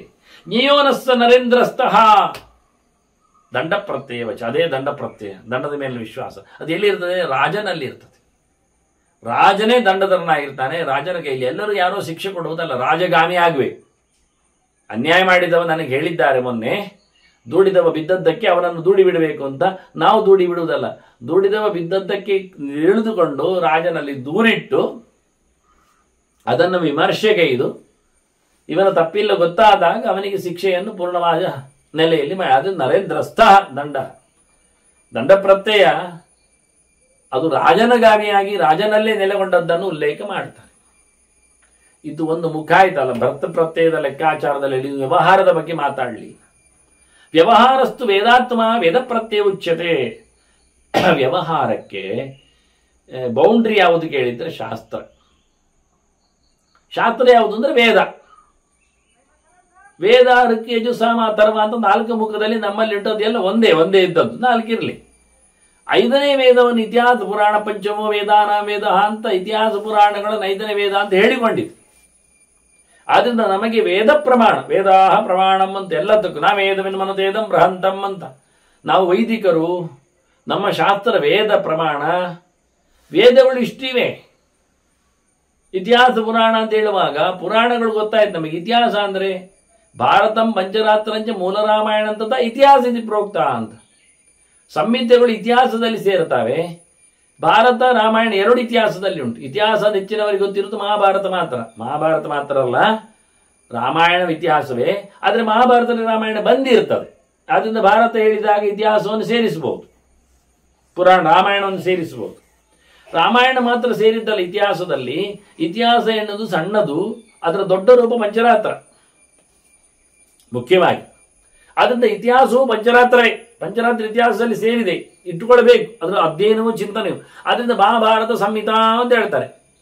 ಚಕ್ರೇ ಭಾರತ ಸಂಹಿತಾಂ ಅದಕ್ಕೆ ಹೆಸರು ಕೊಟ್ಟರೆ ಹಾಗೆ ಭಾರತ ಸಂಹಿತಾ ಅಂತ. ಸಂಹಿತಾ ಹೆಸರು ಕೊಡುವುದು ಪಂಚರಾತ್ರಗಳಲ್ಲಿ ಮಾತ್ರ ಎಲ್ಲ ಇರುವುದು. ಇದು ಶತಸಹಸ್ರ್ಯಾಂ ಸಂಹಿತಾಯಾಮ್. ಯಾರಾದ್ರೂ ಓದಿದ್ರೆ, ಮಹಾಭಾರತ ಓದಿದ್ರೆ ಅದರ ಕೆಳಗೆ ಕೊನೆಯಲ್ಲಿ ಆಗಿರ್ತಾರೆ ಇತಿ ಶ್ರೀಮನ್ ಮಹಾಭಾರತೆ ವೈಯಾಸಿಕೆ ಶತಸಹಸ್ರ್ಯಾಂ ಸಂಹಿತಾಯಾಂ ಶಾಂತಿ ಪರ್ವಣಿ. ಈಗೆಲ್ಲ ಹಾಕಿ ರಾಜಧರ್ಮ ಅವಾಂತರ ಪರ್ವಣಿ ಅಂತೆಲ್ಲ ಹಾಕ್ತಾರೆ ಕೊಲಪನಲ್ಲಿ. ಎಲ್ಲಿಗಾಯ್ತು, ಎಲ್ಲಿದ್ದೇವೆ ನಾವು ಅಂತ ಕೇಳಿದ್ರೆ ಈಗ 121ನೇ ಅಧ್ಯಾಯದಲ್ಲಿದ್ದೇವೆ. ಎಲ್ಲಿದ್ದು? ರಾಜಧರ್ಮ ಪರ್ವದಲ್ಲಿ. ಶಾಂತಿ ಪರ್ವದ ಅವಾಂತರ ಪರ್ವದ ರಾಜಧರ್ಮ ಪರ್ವದಲ್ಲಿ ಇದ್ದೇವೆ. ಶಾಂತಿ ಪರ್ವ ಎಲ್ಲಿದೆ? ಅದು ವೇದವ್ಯಾಸರು, ಅದು ಮಹಾಭಾರತದಲ್ಲಿದೆ. ಮಹಾಭಾರತ ಯಾರಲ್ಲಿದೆ? ಅದು ವ್ಯಾಸರಲ್ಲಿ ರಚಿಸಲ್ಪಟ್ಟಿದೆ. ಎಷ್ಟು ಉದ್ದದಲ್ಲಿ ಬರೆದಿದೆ? ಅದು 1,00,000 ಶ್ಲೋಕದಲ್ಲಿ ಬಂದಿದೆ. ಇಷ್ಟೆಲ್ಲ ಬರೀತಾರೆ. ಶ್ರೀಮನ್ ಮಹಾಭಾರತೆ ವೈಯಾಸಿಕೆ. ವೈಯಾಸಿಕೆ ಅಂದ್ರೆ ವ್ಯಾಸ ನಿರ್ಮಿತ ಅಂತ ಅರ್ಥ. ವ್ಯಾಸರು ಕೊಟ್ಟದ್ರಲ್ಲಿ ಶತಸಹಸ್ರ್ಯಾಂ ಸಂಹಿತಾಯಾಮ್ 100,000 ಶ್ಲೋಕದ ಸಂಹಿತೆಯಲ್ಲಿ 100,000 ಶ್ಲೋಕ ಅಂದ್ರೆ 1,00,000. ಹೀಗೆ ಬಹಳ ಸ್ಪಷ್ಟವಾಗಿ ಸಂಹಿತೆಯನ್ನು ಭಾರತದಲ್ಲಿ ಸೇರಿಸಿ ತೋರಿಸುವ ಮೂಲಕ ಇತಿಹಾಸ ಶಬ್ದದಿಂದ ಎಲ್ಲವನ್ನು ಹೇಳಿದಾಗ ಆಗ್ತದೆ. ಭಾರತದಲ್ಲಿ ಎಲ್ಲವೂ ಬಂದಾಗ ಆಗ್ತದೆ. ಭಾರತ ಅಂದ್ರೇನೆ ರಾಮಾಯಣ ಸಂಹಿತೆಯು ಸೇರಿದಾಗೆ, ಅದರದ್ದು ಅಬ್ರಿಜ್ಡ್ ನೋಟ್ಸ್ ಅಥವಾ ಇನ್ಸರ್ಟೆಡ್ ಅಂತ. ಹೀಗಾಗಿ ಇವರು ಹೇಳುತ್ತಾರೆ, ನಮಗೆ ವ್ಯವಹಾರ ವೇದ ಸ್ವರೂಪವಾಗಿದೆ, ವೇದದಲ್ಲಿ ಹೇಳಲ್ಪಟ್ಟಿದೆ. ಆದ್ದರಿಂದ ವ್ಯವಹಾರವೇ ಒಂದು ವೇದ ಪ್ರತ್ಯಯ. ವೇದದ ಮೇಲೆ ವಿಶ್ವಾಸ, ಅದೇ ವ್ಯವಹಾರ. ವ್ಯವಹಾರ ತಪ್ಪಿದವ ವೇದಕ್ಕೆ ಮೋಸ ಮಾಡಿದವ, ಅನ್ಯಾಯ ಮಾಡಲಿಕ್ಕಿಲ್ಲ. ವ್ಯವಹಾರ ಅಂದ್ರೆ ನಾನು ಹೇಳಿದೆ ಸಾಮಾಜಿಕವಾದಂತಹ ಕಟ್ಟುಕಟ್ಟಲೆಗಳು ಅಂತ ಅರ್ಥ ಮಾಡಿಕೊಳ್ಳಿ ಬೇಕಾದ್ರೆ. ಇದು ಶಾಸ್ತ್ರೀಯವಾಗಿರಬೇಕು. ಅದನ್ನು ಎರಡು ಮುಖ ಹೇಳ್ತಾರೆ ಇದರಲ್ಲಿ, ಎರಡುಂಟು. ಮೌಲಷ್ಟ ನರಶಾರ್ದೂರ ಶಾಸ್ತ್ರೋಕ್ತಷ್ಟ ತಥಾಪರಃ. ಒಂದು ಮೊದಲಿಂದ ನಡೆದು ಬಂದದ್ದು ಇಟ್ಟುಕೊಳ್ತಾರೆ ವ್ಯವಹಾರ, ಇನ್ನೊಂದು ಶಾಸ್ತ್ರೋಕ್ತವಾದದ್ದು ಅಂತ. ಇಲ್ಲಿ ಮೊದಲು ನಡೆದು ಬಂದದ್ದು ಶಾಸ್ತ್ರೀಯ ಅಲ್ಲ ಅಂತಲ್ಲ, ಈಗ ಶಾಸ್ತ್ರದಲ್ಲಿ ಸಿಗ್ತಾ ಇಲ್ಲ ಅಂತ ಅರ್ಥ. ಅದನ್ನು ಮೌಲ ಅಂತ ಇಟ್ಟುಕೊಂಡ್ರು. ಮೂಲ ಅದನ್ನ ಮೂಲನಂಬಿಕೆ, ಮೂಢನಂಬಿಕೆ ಅಲ್ಲ. ನಾವು ಯಾಕೆ ಮೂಲನಂಬಿಕೆ ಹೇಳ್ತಾ ಇದ್ದೇವೆ ಕೇಳಿದ್ರೆ, ಆ ನಂಬಿಕೆಗೆ ಇವತ್ತು ಮಾತು ಸಿಗ್ತಾ ಇಲ್ಲ, ಆದ್ರೆ ನಡೆವಳಿಕೆ ಬರ್ತಾ ಇದೆ. ಅವ್ರು ಹೇಳುವಾಗ ಹೇಳ್ತಾರೆ ಹಾಗೆ ಮಾಡಿದ್ದಾರೆ ಅಂತ. ಹಾಗಾಗಿ ಹಿಂದಿನಿಂದ ಬಂದಿರತಕ್ಕಂಥ ಕ್ರಮಕ್ಕೆ ಅವರು ಶಾಸ್ತ್ರ ಓದಿದ್ರು, ನಾವು ಓದ್ಲಿಲ್ಲ. ಅವರಿಗೆ ಶಾಸ್ತ್ರ ಸಿಕ್ಕಿತ್ತು, ನಮಗೆ ಸಿಗ್ತಾ ಇಲ್ಲ. ಹಾಗಾಗಿ ನಾವು ಅದು ಅಶಾಸ್ತ್ರೀಯ ಹೇಳುವುದಲ್ಲ, ಅದು ಶಾಸ್ತ್ರೀಯವಾಗಿ ಅಲ್ಲಿ ಬಂದದ್ದು ಇವತ್ತು ಶಾಸ್ತ್ರದಲ್ಲಿ ಸಿಗ್ತಾ ಇಲ್ಲ. ಆದ್ರಿಂದ ನಾವು ಅಷ್ಟರಲ್ಲೇ ನೋಡ್ತಾ ಇದ್ದೇವೆ, ಅದಕ್ಕೆ ಮೌಲ ಅಂತ ಹೇಳ್ತೇವೆ. ಮೂಲದಲ್ಲಿ ಬಂದಿದೆ ಅಂತ. ಮೂಲಕ್ಕೂ ಮೂಲ ಶಾಸ್ತ್ರವೇ, ವ್ಯವಹಾರ ಮೂಲಕ್ಕೂ ಶಾಸ್ತ್ರ ಮೂಲವೇ. ಅದು ನೋಡುವಾಗ ಕೂಡಲೇ ರಪ್ಪ ಸಿಗುವಾಗ ಶಾಸ್ತ್ರ ಸಿಗ್ತಾ ಇಲ್ಲ ಅಂತ ಆದ್ರೆ ಇಂಥದ್ದು ಬೇಕಾದಷ್ಟು ಮಾತುಗಳುಂಟು. ಇದಕ್ಕೆ ವೇದವೇ ಹೇಳ್ತದೆ, ಅಥವಾ ಮೀಮಾಂಸಕರು ಹೇಳ್ತಾರೆ, ಪ್ರಯೋಗದಂಜ ತಿಳಿಸ್ತಾರೆ, ಕರ್ಮಕಾಂಡ ಪ್ರವೀಣರು ಹೇಳ್ತಾರೆ. ಎಲ್ಲಿಯಾದ್ರೂ ಸಿಗಲಾರದ ಮಾತಿದ್ರೆ ಊಹ್ಯ ಅಂತಾರೆ, ಕ್ಷುತಿಸ್ತತ್ರ ಊಹ್ಯ ಅಂತಾರೆ. ಅದಕ್ಕೆ ವೇದ ಇದೆ ಅಂತ ನಾವು ಇಟ್ಟುಕೊಳ್ಳಬೇಕು, ಮಾತು ಇದೆ ಅಂತ ಹೇಳಿ ತಿಳ್ಕೊಳ್ಬೇಕು. ಇಲ್ಲ ಅಂತ ತಕ್ಷಣ ಬಾಯಿ ಬಿಡು ಮುಚ್ಚುವ ಹಾಕುವುದಲ್ಲ. ಇವತ್ತು ಸಿಗ್ತಾ ಇಲ್ಲ, ನಾವು ತಿಳಿದವರಲ್ಲಿ ಯಾರಲ್ಲಿ ಗೊತ್ತಿಲ್ಲ ಅಂದ ತಕ್ಷಣ ಅದು ಇಲ್ಲ ಅಲ್ಲ, ಅದು ಕ್ರಮದಲ್ಲಿ ಉಂಟು ಅಂತಾದ್ರೆ ಅದಕ್ಕೇನೋ ಒಂದು ಹಿಂಗಡೆಯಲ್ಲಿ ಇದೆ ಅಂತ ಹೇಳಿಕೊಂಡು ಅದನ್ನು ಒಪ್ಪಿಕೊಳ್ಳಬೇಕು, ಇಟ್ಟುಕೊಳ್ಳಬೇಕು ಅಂತ ಹೇಳಿ ಉಲ್ಲೇಖ ಮಾಡ್ತಾರೆ. ಅದು ಯಾಕೆ ಬಾಧಕ ಇಲ್ಲ ಅಂತಾದ್ರೆ, ಅದರಲ್ಲಿ ಲಾಭ ಇದೆ ಅಂತಾದ್ರೆ, ಅದಕ್ಕೆ ಸಮಾನಾಂತರವಾಗಿ ಚಿಂತನೆಗಳು ಸೇರಿವೆ ಅಂತಾದ್ರೆ ಒಂದು ಬಿಡುವ ಮುಂಜೆ ಅದಕ್ಕೆ ಉಳಿದದ್ದೆಲ್ಲ ಬಿದ್ದೋಗುವುದರಿಂದ ಅದಕ್ಕೆ ಮೂಲವನ್ನು ಇಟ್ಕೊಳ್ಬಹುದು ಅಂತ. ಹೀಗೆ ಎರಡು ರೀತಿಯಿಂದ ವ್ಯವಹಾರದ ಬಗ್ಗೆ ಇದೆಲ್ಲ ವೇದವೇ, ಶಾಸ್ತ್ರವೇ ಅನ್ನುವ ಮೂಲಕ ವೇದ ಪ್ರತ್ಯಯದ ಚಿಂತನೆ. ದಂಡ ಪ್ರತ್ಯಯ ದೃಷ್ಟೋಪಿ ವ್ಯವಹಾರಾತ್ಮಕ ಸ್ಮೃತಃ. ಈಗ ಈ ವ್ಯವಹಾರವು ದಂಡ ಪ್ರತ್ಯಯದಲ್ಲಿ ಸೇರಿಕೊಳ್ತದೆ, ದಂಡದ ವಿಶ್ವಾಸದಲ್ಲಿ, ರಾಜದಂಡದ ಚಿಂತನೆಯಲ್ಲಿ, ಶಿಕ್ಷೆಯ ಶಿಕ್ಷಣದ ರಿವಾಜಿನಲ್ಲಿಯೇ ಈ ವ್ಯವಹಾರ. ಅಂದ್ರೆ ನಾವು ನಡೆದುಕೊಳ್ಳುವಾಗಲೇ ವ್ಯವಹರಿಸುವಾಗಲೇ ಅದು ಶಾಸ್ತ್ರೀಯವಾಗಿರಬೇಕು, ಮತ್ತೆ ತಪ್ಪಿದರೆ ಶಿಕ್ಷಾರ ಆಗಬೇಕು ಅನ್ನುವ ಮಟ್ಟಿಗೆ ಎರಡು ಮುಖ. ನಡೆಸುವಲಿಕ್ಕೆ ಕಾರಣ, ಬಿಡಲಿಕ್ಕೆ ಅನಾದೇಶ. ಮಾಡುವುದು ಬಿಟ್ಟರೆ ಹೊಡೆತ ಇದೆ ನೋಡಿ, ಇಟ್ಕೊಳ್ಳಿ. ಆವತ್ತು ರುಗ್ಮಾಂಗದನ ಮುಂತಾದವರ ಅಥವಾ ಇನ್ನೂ ಹಿಂದೆ ಅವರ ಕಾಲದಲ್ಲಿ ಏಕಾದಶಿ ಕಡ್ಡಾಯ. ಹೇಗಿತ್ತು? ಡಂಗೂರ ಸಾರಿಸಿ ಊರಿನಲ್ಲಿ ತಿಳಿಸ್ತಿದ್ರು, ನಾಳೆ ಏಕಾದಶಿ ಹೇಳಿಕೊಂಡು ಉಪವಾಸ ಎಲ್ಲರಿಗೆ ಹೇಳಿ. ತಪ್ಪಿದರೆ ರಾಜಾಜ್ಞೆ ಅವನನ್ನು ಶಿಕ್ಷಿಸ್ತಿದ್ರು. ಹಾಗಾಗಿ ಇದು ಎರಡು ಮುಖ್ಯ ಮಾಡಿದ್ದು ವ್ಯವಹಾರ. ಅದು ದಂಡ ಪ್ರತ್ಯಯದ ಜೊತೆಯಲ್ಲಿ ಕೂತಿದೆ.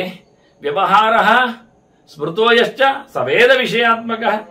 ವೇದಕ್ಕೆ ವಿಷಯ ಆಗಿದೆ ವ್ಯವಹಾರ, ದಂಡ ವೇದ ಸ್ವರೂಪ ಆಗಿದೆ. ಎಷ್ಟು ವೇದ ಪ್ರಸೂತಾತ್ಮ ಸಧರ್ಮ ಗುಣದರ್ಶ. ಯಾವುದು ವೇದದಲ್ಲಿ ಹೇಳಲ್ಪಟ್ಟ ಧರ್ಮ ಉಂಟೋ ಅದು ದೊಡ್ಡ ವಸ್ತು. ಎಲ್ಲ ಗುಣಗಳನ್ನು, ಒಳ್ಳೆಯ ಗುಣಗಳನ್ನು ತೋರಿಸುವ ಧರ್ಮ ಅಂತ ಅರ್ಥ. ಆದ್ರಿಂದ ವೇದ ಶಾಸ್ತ್ರದ ಮೇಲಿನ ಅಭಿಮಾನ, ಅಲ್ಲಿ ಹೇಳಿರತಕ್ಕಂಥ ತಪ್ಪು ಮಾಡದೇ ಇರಲಿಕ್ಕೆ ಬೇಕಾಗಿರತಕ್ಕಂಥ ವ್ಯವಹಾರದ ವ್ಯವಸ್ಥೆ, ತಪ್ಪಿದಾಗ ಅಲ್ಲಿ ಮತ್ತೆ ದಂಡದ ಪ್ರತ್ಯಕ್ಷ, ಇಷ್ಟನ್ನೆಲ್ಲ ಇಟ್ಟುಕೊಂಡು ಮನುಷ್ಯ ಬಹಳ ಅದ್ದೂರಿಯಾಗಿ ಧರ್ಮವನ್ನು ನಡೆಸಿ ಎತ್ತರತನವನ್ನು ಬೆಳೆಸಬೇಕೆನ್ನುವ ರೀತಿ.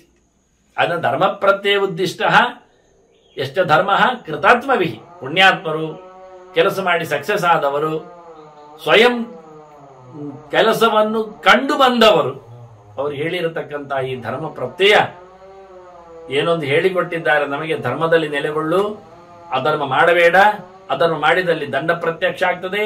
ಧರ್ಮವು ವೇದೋಕ್ತವಾಗಿದೆ, ಅದನ್ನು ವ್ಯವಹಾರ ಅಂತೇವೆ. ವ್ಯವಹಾರ ಪ್ರಜಾಗೋಪ್ತ ಬ್ರಹ್ಮದಿಷ್ಟ ಯುಧಿಷ್ಠಿರ. ಭೀಷ್ಮರು ಹೇಳ್ತಾರೆ, ಈ ವ್ಯವಹಾರ, ಈ ಪ್ರಜಾರಕ್ಷಣೆಯಲ್ಲಿ ನಮ್ಮಿರತಕ್ಕಂಥ ಈ ದಂಡದ ನೀತಿ ವ್ಯವಸ್ಥೆ ಇದೆಲ್ಲ ಕೊಟ್ಟದ್ದು ಯಾರು? ಬ್ರಹ್ಮದೇವನೇ. ಅವನೇ ಉಪದೇಶ ಮಾಡಿದ್ದು, ಅವನೇ ತಂದದ್ದು, ಅವನೇ ನೋಡಿದ್ದು. ಮತ್ತೆ ಹಾಗಾಗಿ ಲೋಕದಲ್ಲಿ ಅವನು ನೋಡಿದ್ದು ಅಂದ್ರೆ ಅವನು ಸ್ವಯಂ ನೋಡಿದ್ದಲ್ಲ, ಅವನು ದೇವರು ಕಾಣಿಸಿಕೊಳ್ತಾರೆ ಬಿಡಿ. ಋಷಿಗಳಿಗೆ ಮಂತ್ರ ಕಾಣುವುದು ಅಂದಾಗ ಅವರೇ ಸ್ವಯಂ ಕಂಪೈಲ್ ಮಾಡಿದ್ದಲ್ಲ, ಇದ್ದದ್ದೇ ಕಂಡದ್ದಲ್ಲ. ಅವ್ರಿಗೆ ಕಾಣಿಸಿದ್ದಾದ್ರೂ ಯಾರು? ದೇವರೇ ಅಲ್ವಾ? ಹಾಗೆ ಬ್ರಹ್ಮನಿಗೆ ಉಪದೇಶ ಆಗಿದೆ. ಬ್ರಹ್ಮ ಲೋಕಕ್ಕೆ ಉಪದೇಶ ಮಾಡ್ತಾ ಇದ್ದಾನೆ, ಪ್ರಜೆಗಳನ್ನು ನೋಡಿಕೊಳ್ಳಿ ಅಂತಾನೆ. ಪ್ರಜೆಗಳನ್ನು ನೋಡಿಕೊಳ್ಳುವುದು ಅಂದ್ರೆ ಅವರ ವ್ಯವಹಾರವನ್ನು ಸಾಬೀತಾಗಿ ನಡೆಸುವಂತೆ ಇಡುವುದು. ತಪ್ಪಿದರೆ ದಂಡ, ತಪ್ಪದಂತೆ ಧರ್ಮ. ಇದು ಆವತ್ತೇ ಸೃಷ್ಟಿ ಮಾಡುವಾಗಲೇ ಬ್ರಹ್ಮದೇವ ಸೃಷ್ಟಿ ಮಾಡುವಾಗಲೇ ಉಪದೇಶ ಮಾಡಿದ್ದಾನೆ, ವ್ಯವಹಾರವನ್ನು ಕಂಡಿದ್ದಾನೆ. ಇಡೀ ಜಗತ್ತನ್ನು ಲೋಕವನ್ನೆಲ್ಲ ಸೃಷ್ಟಿ ಮಾಡಿದವ ಅವನು, ಕಮ್ಮಿ ಅಲ್ಲವ. ಅಂತ ಬ್ರಹ್ಮದೇವ ನಮ್ಮೆಲ್ಲರ ಅಜ್ಜ ಲೋಕದ ನೀತಿಯನ್ನು ತೋರಿಸಿಕೊಟ್ಟಿದ್ದಾನೆ. ತ್ರೀನ್ ಧಾರಯತಿ ಲೋಕಾನ್ನು ವೈ ಸತ್ಯಾತ್ಮ ಭೂತಿವರ್ಧನ. ನೋಡಿ, ಸತ್ಯಾತ್ಮ ಅಂದ್ರೆ ಸತ್ಯೋ ವೇದ ಅಂತ ಅರ್ಥ. ವೇದ ಸ್ವರೂಪ ಮತ್ತೆ ಯಥಾರ್ಥವಾದದ್ದು, ಆರ್ಜವ ತುಂಬಿದ್ದು, ಪ್ರಾಮಾಣಿಕವಾದದ್ದು, ತಪ್ಪು ಮಾಡಲು ಆಗದೇ ಇರುವಂಥದ್ದು, ಬಿಟ್ಟು ಹೋಗದೇ ಇರುವಂಥದ್ದು. ಇದು ಸುಳ್ಳಲ್ಲ. ಇದು ಏಳಿಗೆಯನ್ನು ಕೊಡ್ತದೆ, ಸಂಪತ್ತನ್ನು ಕೊಡ್ತದೆ, ಅಸ್ತಿತ್ವವನ್ನು ಉಳಿಸ್ತದೆ, ಇರಬೇಕು ಅಂತ ಮಾಡ್ತದೆ, ಕಳಿಲಿಕ್ಕೆ ಮಾಡಿದ್ದಲ್ಲ. ಇದು ನಾಶದ ಕಥೆ ಅಲ್ಲ. ಈ ರೀತಿಯಾಗಿರತಕ್ಕಂಥ ಮೂರು ಲೋಕವನ್ನು ಎಲ್ಲ ರೀತಿಯಲ್ಲಿಯೂ ಎಲ್ಲ ವರ್ಗದವರನ್ನು, ದೇವತೆಗಳನ್ನು, ಮನುಷ್ಯರನ್ನು, ದಾನವರನ್ನು ಸಹ ಇದು ನಡೆಸಿಕೊಡುತ್ತದೆ. ಯಷ್ಟದಂಡ ಸದೃಷ್ಟ ಸಹ ವ್ಯವಹಾರ ಸನಾತನ. ದಂಡವು ವ್ಯವಹಾರವು ಸನಾತನವಾದದ್ದು ಎಲ್ಲ ಒಂದೇ ರೀತಿಯಾಗಿ ಕಾಣುತ್ತದೆ, ಇರುತ್ತದೆ. ಇದನ್ನು ನಡೆಸಿಕೊಟ್ಟಿದ್ದಾರೆ. ವ್ಯವಹಾರಷ್ಟು ದೃಷ್ಟೋಯ ಸವೇದ ಇತಿ ಸಸ್ಮೃತ. ಈ ವ್ಯವಹಾರ ಅದು ವೇದವೇ. ಧರ್ಮ, ವೇದ, ದಂಡ, ವ್ಯವಹಾರ, ರಾಜಪ್ರತ್ಯಯ ಎಲ್ಲ ಒಂದೇ ರೀತಿಯಾಗಿ. ಎಷ್ಟು ವೇದಸ್ಸವೈ ಧರ್ಮ, ಎಷ್ಟು ಧರ್ಮಸ್ಸ ಸತ್ಪಥ. ವೇದ ಹೇಳಿದ್ದೇ ಧರ್ಮ, ಆ ಧರ್ಮ ನಡೆಸಿದರೆ ನಮಗೆ ಒಳ್ಳೆ ಮಾರ್ಗ, ಶ್ರೇಯಸ್ ಇದೆ ಅಂತ ಹೇಳಿ ಭೀಷ್ಮ ಚತುರ್ಮುಖ ಹೇಳಿದ ಈ ಕಥೆಯನ್ನೆಲ್ಲ ಹೇಳುತ್ತಾ, ವ್ಯವಹಾರವನ್ನು ಹೇಳಿದ್ದೇನೆ ನಿನಗೆ, ನಾನು ತಿಳಿಸಿಕೊಟ್ಟಿದ್ದೇನೆ, ಇದು ಬಂದಂತಹ ಪರಂಪರೆ ಅಂತ ಬಹಳ ಸುಂದರವಾಗಿ ಮತ್ತೆ ನೆನಪಿಸ್ತಾ ಇಡೀ ದಂಡನೀತಿಯ ಒಂದು ಸೊಗಡು ಕೊನೆ ಗೆರೆಯಲ್ಲಿ ಹೇಳಿಬಿಡ್ತಾನೆ. ಹೇಗಿರ್ತದೆ ದಂಡ, ಹೇಗಿರಬೇಕು, ರಾಜಪ್ರತ್ಯಯ ಅಂದ್ರೆ ಏನು, ಧರ್ಮ ವಿಶ್ವಾಸ ಅಂದ್ರೆ ಹೇಗೆ, ಶಾಸ್ತ್ರದ ನಿಯಮ ಅಂದ್ರ ಎಷ್ಟು ಅದ್ಭುತ ಅಂತ ಹೇಳಿಕ್ಕೆ. ಮಾತಾ ಪಿತಾ ಚ ಭ್ರಾತಾ ಚ ಭಾರ್ಯಾ ಚೈವ ಪುರೋಹಿತಃ ನಾದಂಡ್ಯ ವಿದ್ಯತೆ ರಾಜ್ಞ ಯಸ್ವಧರ್ಮೇನ ತಿಷ್ಠ.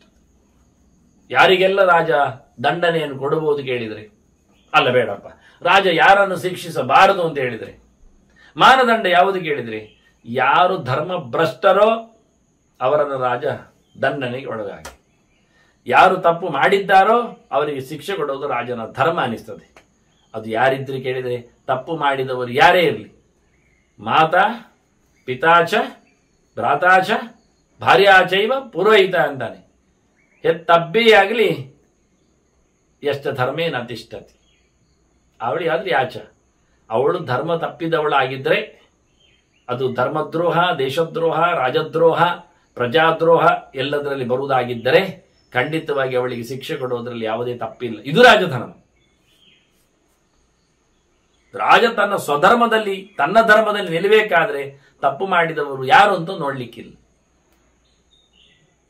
ತಾಯಿ ಆಗಲಿ, ತಂದೆ ಆಗಲಿ, ಅಣ್ಣನೇ ಆಗಲಿ, ಅಂದ್ರೆ ಸಹೋದರನೇ ಆಗಲಿ, ಒಟ್ಟಿ ಬಂದವರೇ ಆಗಲಿ, ಅಣ್ಣ ತಂಗಿಯರು ಯಾರೇ ಇರಲಿ, ಅಥವಾ ಹೆಂಡತಿ ಆಗಿರಲಿ, ದಾನ ಪಡೆದುಕೊಂಡ ಸಂಗತಿ ಅದನ್ನು ಹಾಗೆ ಬಿಡಬಾರದು ಅಂತ ಹೇಳಲಿಕ್ಕಿಲ್ಲ. ಅನ್ಯಾಯ ಮಾಡಿದ್ರೆ ತೆಗೆಯಬಹುದು, ಮುಗಿಸಬಹುದು, ಕಳಿಸಬಹುದು. ಹೆಂಡತಿ ಅದು ಧರ್ಮದಲ್ಲಿ ಹಿಡಿದು ಬಂದದ್ದು, ಹಾಗೆಲ್ಲ ಹೊರಗೆ ಹಾಕಲಿಕ್ಕಿಲ್ಲ, ಉಪವಾಸ ಹಾಕಲಿಕ್ಕಿಲ್ಲ, ಬಿಟ್ಟು ಬಿಡ್ಲಿಕ್ಕಿಲ್ಲ. ಯಾರೇ ಹೇಳಿದ್ದು ಅಧರ್ಮದಲ್ಲಿ ಕೂತಾಗ? ಅದಕ್ಕೂ ಧರ್ಮ ಉಂಟಲ್ಲ, ಎಲ್ಲಿ ಅಂತ ನಿಯಮ ಉಂಟಲ್ಲ ಶಿಕ್ಷೆಗೆ. ಪುರೋಹಿತ, ನಮ್ಮ ಕುಲಪುರೋಹಿತರು ಮಾರ್ರೆ, ಅವ್ರು ನಮಗೆ ಯಾವಾಗಲೂ ಬರ್ತಾರೆ, ಅವರನ್ನು ಹೇಗೆ ದೂರುವುದು? ಅವರು ಸರಿ ಇಲ್ಲಾದ್ರೆ ದೂಡುವುದೇ, ಮೇಲ್ಬರನ್ನು ಮಾಡುವುದೇ ಅಂತಾರೆ. ಅವನು ಪುರೋಹಿತನಾಗಬೇಕು. ನಮಗೆ ಹಿತವನ್ನು ಬಯಸುವಂತ ಪೂರ್ಣವಾದ ಅಧ್ಯಯನದಲ್ಲಿ ಬಂದವನಿದ್ರೆ ಸರಿ, ಇಲ್ಲಾದ್ರೆ ಹೆದರಿಸಿ ಪುರೋಹಿತ ಮಾಡುವವ, ಗೊತ್ತಿಲ್ಲದೆ ಕರ್ಮಗಳನ್ನು ನುಂಗಿ ಮಾಡುವವ, ಕೆಲವನ್ನೆಲ್ಲ ಬಿಟ್ಟು ನಡೆಸಿಕೊಡುವ, ಇವನ್ನೆಲ್ಲ ಜಗ್ದ ವಾಂತ ಕೀರ್ಣ ಎಲ್ಲ ಹೆಸರಲ್ಲಿ ಕರೀತಾರೆ. ಇಂಥ ಪುರೋಹಿತರು ಆಗುವುದಿಲ್ಲ. ಇದರಿಂದ ಯಜಮಾನನಿಗೆ ಕಣ್ಣು ಕಿವಿಯೆಲ್ಲ ಹೋಗುವುದೆಲ್ಲ ಆಗ್ತದೆ, ಅಪಚಾರ ಆಗ್ತದೆ, ಅಂಗವೈಕಲ್ಯ ಬರ್ತದೆ. ಯಜ್ಞದಲ್ಲಿ ಅಂಗವೈಕಲ್ಯ ಮಾಡಿದ್ದಕ್ಕೆ ನುಂಗಿ ಗೊತ್ತಿಲ್ಲದೆ ಮಾಡುವವನ ಪೌರೋಹಿತ್ಯದಿಂದಾಗಿ ದೇವತೆಗಳೇನು ಹೊಡೆಯುವುದಿಲ್ಲ, ಆಯುಧಗಳನ್ನು ಎಸೆಯುವುದಿಲ್ವಾ? ಯಜಮಾನನಿಗೆ ಅಲ್ವದು ಪೆಟ್ಟು. ಆದ್ರಿಂದ ಪುರೋಹಿತನಾಗಲಿ, ಅಣ್ಣ ತಮ್ಮಂದಿರು ಅಕ್ಕ ತಂಗಿಯರಾಗಲಿ, ತಂದೆ ತಾಯಿಯರಾಗಲಿ, ಇನ್ನು ಬೇಕಾದ್ರೆ ಹೆಂಡತಿ ಮಕ್ಕಳೇ ಆಗಲಿ, ಈಚೆ ಕಡೆಯಿಂದ ಯಾರಾದರೂ ತಪ್ಪು ಮಾಡಿದರೆ ತಪ್ಪೆ ಅದನ್ನು ಶಿಕ್ಷಿಸುವ ಧರ್ಮ ರಾಜನ ಧರ್ಮ ಎನ್ನುವುದು ತಿಳಿದಿರಬೇಕು ಎಂದು ಬಹಳ ದೊಡ್ಡದಾಗಿ ಭೀಷ್ಮರು ಹೇಳ್ತಾರೆ.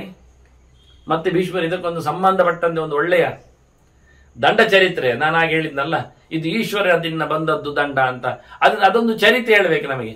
ರುದ್ರದೇವರು ಹೇಗಿದ್ದಾರೆ, ಎಲ್ಲಿದ್ದಾರೆ, ದಂಡದ ಚರಿತ್ರೆಯಲ್ಲಿ ಅಂತ ಅದಕ್ಕೊಂದು ಇತಿಹಾಸ. ಭೀಷ್ಮರು ಹೇಳ್ತಾರೆ, ನಿನಗೊಂದು ಕತೆ ಹೇಳುತ್ತೇನೆ ಅಂತ. ಹಿಂದೆ ನಡೆದ ಘಟನೆ. ಅಂಗರಾಜ ವಸುಹೋಮ ಬಹಳ ಒಳ್ಳೆಯವ, ಧಾರ್ಮಿಕ, ಮತ್ತೆ ಹೆಂಡತಿ ಸಮೇತವಾಗಿ ತಪಸ್ಸಿಗೆ ತೆರಳಿದ್ದಾನೆ. ಅಲ್ಲಿ ಒಳ್ಳೆಯ ಜ್ಞಾನಿಗಳೆಲ್ಲ ಇವನ ಚರ್ಯೆಯಿಂದಾಗಿ ಇವನನ್ನು ದೇವರ್ಷಿಯಂತೆ ಪರಿಗಣಿಸ್ತಾರೆ. ಅಂಥವನೆಡೆಗೆ ಅದು ಎಲ್ಲಿ, ಮುಂಜಪೃಷ್ಠ ಅಂತ ಹಿಮಾಲಯದ ಒಂದು ಕೋಡಿನಲ್ಲಿ ಅವನು ತಪಸ್ಸಿ ಹೋಗಿದ್ದಾನೆ. ಹೋಗುವ ಮುಂಜಪೃಷ್ಠ ಅಂತ ಕೇಳಿಕೊಳ್ಳಿ, ಜಾಗ ಎಲ್ಲಿದೆ ಅಂತ.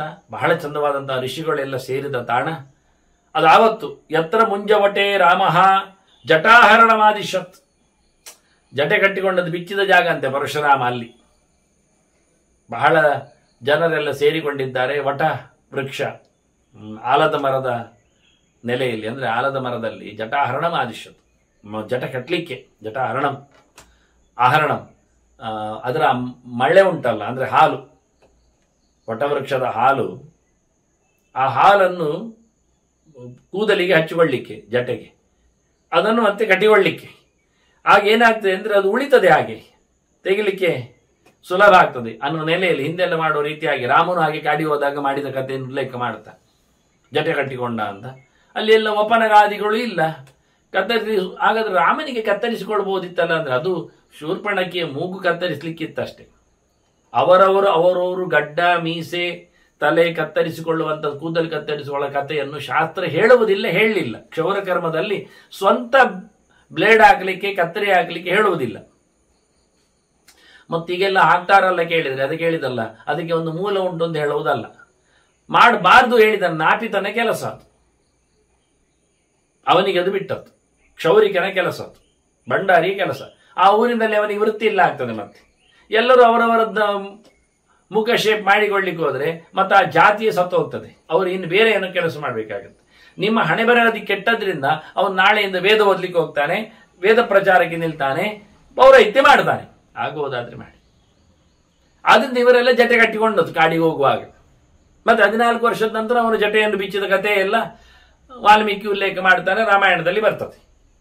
ಹಾಗಾಗಿ ಇವನು ಪರಶುರಾಮನ ಕಥೆ ಇದು ಹೇಳಲಿಕ್ಕೆ ಹೋದ್ರೆ. ಹಾಗೆ ಹೇಳಲಿಕ್ಕೆ ಹೋದ್ರೆ ಪರಶುರಾಮನೋ ರಾಮನೋ ಯಾರು ಆಗಿದ್ದೀರಿ, ರಾಮ ಶಬ್ದವನ್ನು ಮಾತ್ರ ಪ್ರಯೋಗ ಮಾಡ್ತಾರೆ.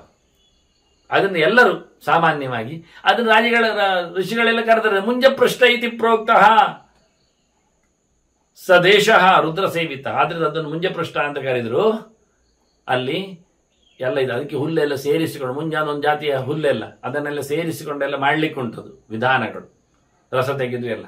ಇವತ್ತು ನಿಮಗೆ ಹಾಲನ್ನು ನೀರು ಮಾಡಬೇಕಾ, ಹಾಲನ್ನಲ್ಲ, ಹಾಲು ನೀರೇ ಉಂಟಲ್ಲ, ಬಾಳೆಹಣ್ಣನ್ನು ನೀರು ಮಾಡಬೇಕಾದ್ರೆ ನಿಮಗೊಂದು ಉಪಾಯ ಉಂಟು. ಬಾಳೆಹಣ್ಣು ನೀರು ಮಾಡೋದು ಹೇಗೆ? ಕೈಯಲ್ಲಿ ನೀರು ಮಾಡಲಿಕ್ಕೆ ಬರ್ತದೆ ಬಾಳೆಹಣ್ಣನ್ನು. ಅದಕ್ಕೊಂದಿಷ್ಟು ಇಡೀ ಗರಿಕೆ ಹುಲ್ಲನ್ನು ತೆಗಿಬೇಕು. ಗರಿಕೆ ಹುಲ್ಲಿನ ಮೇಲೆ ಕಲಿತ ಬಾಳೆಹಣ್ಣನ್ನು ತಿಕ್ಕಬೇಕು. ತಿಕ್ಕಿದಾಗ ನಿಮಗೆ ಹಣ್ಣು ಕಾಣುವುದೇ ಇಲ್ಲ, ಹಣ್ಣಿನ ತುಂಡು ಸಿಗುವುದಿಲ್ಲ, ಕೇವಲ ನೀರು ಬರ್ತದೆ, ದ್ರವ ರೂಪದಲ್ಲಿ ಇಳಿತದೆ. ಬಾಳೆಹಣ್ಣನ್ನು ಹಿಜಿಕೆ ನೀರು ಮಾಡುವ ಕತೆ, ಇಂಥದ್ದೆಲ್ಲ ಅಪೂರ್ವ ವಿಷಯಗಳ ತಂತ್ರಗಾರಿಕೆಗಳೆಲ್ಲ ಉಂಟು. ಇದೆಲ್ಲ ಶಾಸ್ತ್ರಗಳು ಹೇಳಿಕೊಡೋದು ನಮಗೆ. ಈಗ ಮುಂಜಾನೆ ಒಂದು ಜಾತಿಯ ಹುಲ್ಲಿನ ವ್ಯವಸ್ಥೆ, ಅದರ ಜೊತೆಯಲ್ಲಿ ಹಾಲನ್ನು ತೆಗೆದು ಜಟ ಕಟ್ಟುವ ವಿಧಾನಗಳನ್ನೆಲ್ಲ ಉಲ್ಲೇಖ ಮಾಡ್ತಾರೆ. ಅಂತ ಪ್ರದೇಶಕ್ಕೆ ಮುಂಜಪೃಷ್ಠ ಅಂದ್ರೆ ಋಷಿಗಳು ಆಗ ಕರೆದು ಬಿಟ್ರು. ಅಲ್ಲಿಗೆ ಬಂದಿದ್ದಾನೆ ಅಂಗರಾಶ, ವಸುಹೋಮ ಅಂತ ಪ್ರದೇಶದ, ಅದು ರುದ್ರ ಸೇವಿತ ಅಂತಾರೆ. ಮನೋಭಿಮಾನಿ ರುದ್ರದೇವರ ತಾಣ. ಒಳ್ಳೆ ತಪಸ್ಸಾಗತ್ತೆ, ಮೌನ ಆಗತ್ತೆ, 2 ಕೆಲಸ, ವೈರಾಗ್ಯ ಬರುತ್ತೆ, 3 ಕೆಲಸ. ರುದ್ರದೇವರ ತಾಣಕ್ಕೆ ಹೋದ್ರೆ ಹೆಚ್ಚು ಜನರೆಲ್ಲ ರುದ್ರ ದೇವಸ್ಥಾನಕ್ಕೆಲ್ಲ ಹೋಗುವುದು ನಿಲ್ಲಿಸ್ತಾರೆ. ಏನು ಬೈತಾರೆ ಜನ ಅಂತ, ಅರ್ಥ ಆಗುವುದಿಲ್ಲ ಅವರಿಗೆ ಏನು ಅಂತ. ಶಿವನ ಹತ್ತಿರ ಹೋದ್ರೆ 3 ಅಂತೂ ಗ್ಯಾರಂಟಿ ಲಾಭ. 1, ಮಾನಸಿಕವಾದ ಸ್ಥೈರ್ಯ, ಗಟ್ಟಿ ಆಗ್ತಾನೆ ಮನುಷ್ಯ, ಮಂಡೆ ಬಿಸಿ ಆಗುವುದಿಲ್ಲ ಅವನಿಗೆ, ತಲೆ ಬಿಸಿ ಇಲ್ಲ, ತಲೆ ಅಂದರೆ ಮನಸ್ಸು, ನಿಜವಾಗಿ ಮನೋರೋಗಿ ಆಗುವುದಿಲ್ಲ ಅವ ಒಂದು ದೃಷ್ಟಿಯಿಂದ ವಿಶೇಷವಾಗಿ. ಮತ್ತೊಂದು, ವಾಚಾಳಿ ಆಗುವುದಿಲ್ಲ, ಬಾಯಿ ಚಾಪಲ ನಿಲ್ತದೆ, ಮೌನ ವಹಿಸ್ತಾನೆ, ಮನಸ್ಸಿಗೆ ಭಗವಂತನ ಚಿಂತನೆ ಹೆಚ್ಚು ಮಾಡಲಿಕ್ಕೆ ಅವಕಾಶ ತೆರೀತಾನೆ, ಓದುವ ಮನಸ್ಸು ಬರ್ತದೆ, ಜಪಿಸುವ ಮನಸ್ಸು ತೆರೀತದೆ, ಮನನ ಮಾಡುವ ಹಂತ ಏರ್ತದೆ, ಧಾರಣ ಶಕ್ತಿ ಬೆಳೀತದೆ, ಒಳ್ಳೆ ಅದ್ಭುತವಾದಂತಹ ರೋಚಕವಾದ ತಲೆಯ ಉಪಯೋಗಗಳು ಆಗ್ತವೆ. ತಲೆ ಉಪಯೋಗ ಹೆಚ್ಚಾದರೆ ಬಾಯಿ ಕಮ್ಮಿ ಆಗ್ತದೆ, ಮಾತು ನಿಲ್ತದೆ, ಮೌನಕ್ಕೆ ಶರಣಾಗ್ತಾನೆ. ಅದರಿಂದ ಪೆಟ್ಟುಪುಡೆ ಕಮ್ಮಿ ಆಗ್ತದೆ. ಜನರು ಯಾರು ಹತ್ತಿರ ಬರೋದಿಲ್ಲ, ಅವನಿಗೆ ಬಾಯಿ ಬರೋದಿಲ್ಲ ಅಂತ ಹೋಗ್ತಾರೆ. ತುಂಬ ಖುಷಿ ಆಗುತ್ತೆ. ಅದರಿಂದ ಹೆಚ್ಚು ಜನ ಅವರ ಹತ್ತಿರಕ್ಕೆ ಮುಗಿದು ಬೀಳುವುದಿಲ್ಲ, ಮಾತಾಡಿಸ್ಲಿಕ್ಕೆ ಕರೆಯುವುದಿಲ್ಲ, ಬಂದು ಬಿಡು ಅಂತ ಹಾಯಿಸುವುದಿಲ್ಲ, ಬಂದ ಹತ್ರ ಏನೋ ತಿನ್ನಿಸಿ ಹಾಳು ಮಾಡ್ಲಿಕ್ಕೆ ಹೋಗುವುದಿಲ್ಲ. ಅದಕ್ಕೆ ಬಾಯಿ ಮುಚ್ಚುವುದೇ ಹೇಳಿದ್ ನಾನು. ಮೌನ ವಹಿಸುವುದರಿಂದ ಇಷ್ಟು ಉದ್ದ ವ್ಯವಹಾರ ಆಗುತ್ತೆ.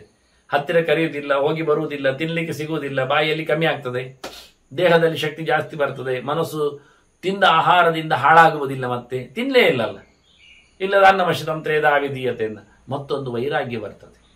ಶಿವನ ದೊಡ್ಡ ಲಾಭ ಏನು ಕೇಳಿದರೆ ಎಲ್ಲ ಬೇಡ ಅಂತ ಕಾಣ್ತದೆ, ದೇವರು ಮಾತ್ರ ಸಾಕು ಅನಿಸ್ತದೆ. ಯಾಕೆ ನೋಡಿದರೆ ಅವನು ದೊಡ್ಡ ದರಿದ್ರ ಪಾಪ ಪುಣ್ಯಾತ್ಮ, ಅವನಿಗೆ ಯಾರು ಇಲ್ಲ, ಏನೂ ಇಲ್ಲ, ಮನೆ ಸಂತೆ ಮಠ ಎಂಥದ್ದು ಕೇಳಲಿಕ್ಕಿಲ್ಲ. ಆದ್ರಿಂದ ಅವನಿಂದ ನಮಗೆ ಲಾಭ ಏನು ಕೇಳಿದರೆ ದೂರ ಹೋಗ್ಲಿಕ್ಕೆ ಬರ್ತದೆ, ವೈರಾಗ್ಯ ಸಿಗ್ತದೆ. ಅದೇ ದೊಡ್ಡ ಶ್ರೀಮಂತಿಕೆ. ಬಡತನ, ಹೊರಗಿನಿಂದ ದ್ರವ್ಯ ಬಡತನ, ಒಳಗಿನಿಂದ ದೇವರ ಶ್ರೀಮಂತಿಕೆ. ಇದೆಲ್ಲ ಸಿಗಬೇಕಾದರೆ ರುದ್ರದೇವರು ಬೇಕು ನಮಗೆ ವಾಸ್ತವವಾಗಿ. ಅಂತ ರುದ್ರ ಸೇವಿತ ಅಂತಾರೆ. ಇದೆಲ್ಲ ತಿಳಿಸುವ ಮುಖಗಳವರು. ರುದ್ರ ತಾಣದಲ್ಲಿ ಇವನ ಚಿಂತನೆ ಸಾಗಿದೆ ಅಂಗರಾಜನದ್ದು. ಅಲ್ಲಿಗೆ ಮಾಂಧಾತ್ರ ಬಂದ. ಇಂದ್ರನ ಫ್ರೆಂಡ್ ಅವ, ಇವನೇ ದೊಡ್ಡ ಧರ್ಮಾತ್ಮ, ಅವನು ಮಗ ದೊಡ್ಡ ಧರ್ಮಾತ್ಮ. ಬಂದನಿಗೆ ಬಹಳ ಚಂದವಾಗಿ ಇವನ ಅತಿಥಿ ಅಂತ ಹೇಳಿಕೊಂಡು ಅವನಿಗೆ ಸತ್ಕಾರ ಮಾಡ್ತಾನೆ, ದನ ಕೊಡ್ತಾನೆ, ನೀರು ಕೊಡ್ತಾನೆ, ಆಸನ ಕೊಡ್ತಾನೆ, ಅರ್ಗೆ ಕೊಡ್ತಾನೆ, ಕ್ಷೇಮ ವಿಚಾರಿಸ್ತಾನೆ, ಹೇಗುಂಟು ರಾಜ್ಯ ಭಾರ, ಕಾರ್ಯಭಾರ, ಮತ್ತೊಂದು ಇನ್ನೊಂದೆಲ್ಲ ಕೇಳಿಕೊಳ್ಳುತ್ತಾನೆ. ಮತ್ತು ಕೊನೆಗೆ ಮಾತಾಡ್ತಾ ಕೇಳುತ್ತಾನೆ ಬಂದವ ರಾಜ, ನೀನು ಭಾರಿ ಗುರುನೀತಿ ಶುಕ್ರನೀತಿ ಎಲ್ಲ ತಿಳಿದವ ಅಲ್ಲ, ಒಳ್ಳೆ ಗೊತ್ತಿದೆ ನಿನಗೆ. ಹಾಗಾಗಿ ಅಂದ್ರೆ 2 ಪ್ರಕಾರದ ನೀತಿಶಾಸ್ತ್ರಜ್ಞರು ನಿನ್ನ ಕೈಯಲ್ಲಿ ಇರುವುದರಿಂದ ನನಗೊಂದು ಪ್ರಶ್ನೆ ಉಂಟು. ಏನು ತದಹಂ ಶೋತುಮಿಚ್ಛಾಮಿ ದಂಡ ಉತ್ಪತ್ತಿಯದೆ ಕಥಾಂ. ದಂಡ ಹುಟ್ಟಿದ್ದು ಹೇಗೆ ಅಂತ ಹೇಳಬೇಕು. ನೋಡಿ, ಇದು ಹುಟ್ಟಿನ ಕಥೆಗೆ ಹೇಳ್ತಾನೆ. ಇಲ್ಲಿಂದ ಸಿಕ್ಕಿದ್ದು ನಮಗೆ ರುದ್ರದೇವನ ಕಥೆ ಕೇಳಿದ್ದಾಗೆ ಅವನು ದಂಡದ ಉತ್ಪತ್ತಿ ಹೇಳಿ ಮತ್ತೆ ಕಿಂ ಸ್ವರೂಪ, ಕಿಂ ಭೂತ್, ಅದ ಕಥಂ ಭೂತ್, ಅದೆಲ್ಲ ಹಿಂದೆ ಹೇಳಿದ ಪ್ರಶ್ನೆಗಳೆಲ್ಲ ಸೇರಿಕೊಂಡಿವೆ ಇದರಲ್ಲಿ.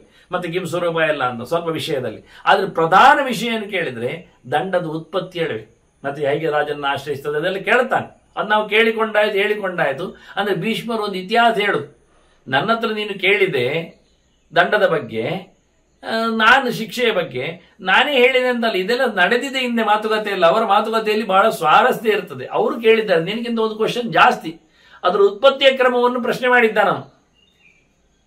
ಅದಕ್ಕೆ ಹೇಳ್ತಾನವನು ಹಿಂದೆ, ಚತುರ್ಮುಖ ಇಡೀ ಲೋಕವನ್ನು ಸೃಷ್ಟಿ ಮಾಡಿದವ, ಅವನು ಯಜ್ಞ ಮಾಡಬೇಕು ಅಂತ ಮನಸ್ಸು ಮಾಡಿದಾಗ ಅವನಿಗೆ ಬೇಕಾದ ಋತ್ವಿಜ ಸಿಗಲಿಲ್ಲ. ಕೊನೆಗೆ ಅವನು ಯೋಚನೆ ಮಾಡಿದ, ತಲೆಯಲ್ಲೇ ಧಾರಣೆ ಮಾಡಿಕೊಂಡ ಒಬ್ಬ ವ್ಯಕ್ತಿಯನ್ನು ತರಲಿಕ್ಕೆ.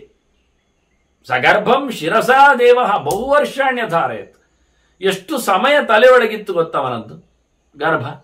ಒಬ್ಬನನ್ನು ತರಬೇಕು ಅಂದ್ರೆ ಯೋಚನೆಯಲ್ಲಿ ಕೂತಿದೆ. ತಂದಿದ್ದಾನ ಮನಸ್ಸಿನ ಒಂದು ತಕ್ಷಣದಲ್ಲಿ ಸೃಷ್ಟಿ ಆಯಿತು ಅಂತ ಅರ್ಥ. ಹಾಗಾದ್ರೆ ಅದೊಂದು ಗರ್ಭ. ಅವರೆಲ್ಲ ಮೈಯಿಂದ ಮೋರೆಯಿಂದ ಕೈಕಾಲುಗಳಿಂದೆಲ್ಲ ಜಗತ್ತನ್ನು ಸೃಷ್ಟಿ ಮಾಡಿದವರಲ್ಲ. ಅತ್ರಿ ರಾಕ್ಷಣೋ ವಿಜಾಯತ ಅಂತ ಹೇಳ್ತಾರೆ. ಅತ್ರಿ ಕಣ್ಣಿನಿಂದ ಬಂದಿದ್ದಾನೆ ಅಂತ. ಹಾಗಾಗಿ ಉತ್ಸಂಗಾತ್ ನಾರದೋ ಯಜ್ಞ ಅಂತ ತೊಡೆಯಿಂದ ನಾರದ ಬಂದದ್ದು ಕೇಳುವುದಿಲ್ಲ ನಾವು ಚತುರ್ಮುಖನಿಂದ.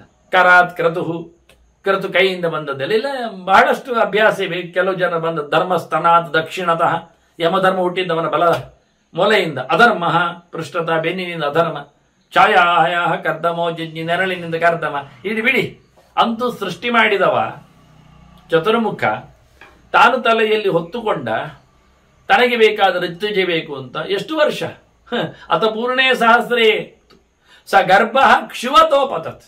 1000 ವರ್ಷ ಆಯಿತು ಯಜ್ಞ ಮಾಡಲಿಕ್ಕೆ ಯೋಚನೆ ಮಾಡಿ ಒಬ್ಬ ಒಳ್ಳೆ ಋತ್ವಿಜ ಬೇಕು ಅಂತ ತಲೆ ಒಳಗೆ ತುಂಬಿಸಿಕೊಂಡ ಗರ್ಭಕ್ಕೆ 1000 ವರ್ಷ ಆದಾಗ ಒಂದ್ಸತ್ ಅವನಿಗೆ ಸೀನ್ ಬಂತು. ಹಕ್ಷಿ ಅಂತ ಮಾಡಿದ, ಕ್ಷುವತಃ ಅಪತತ್, ಅದು ಮೂಗಿನಿಂದ ಕೆಳಗೆ ಡಮ್ಮ ಹೊರಗೆ ಬಿತ್ತು, ಗರ್ಭ ಹೊರಗೆ ಬಂತು.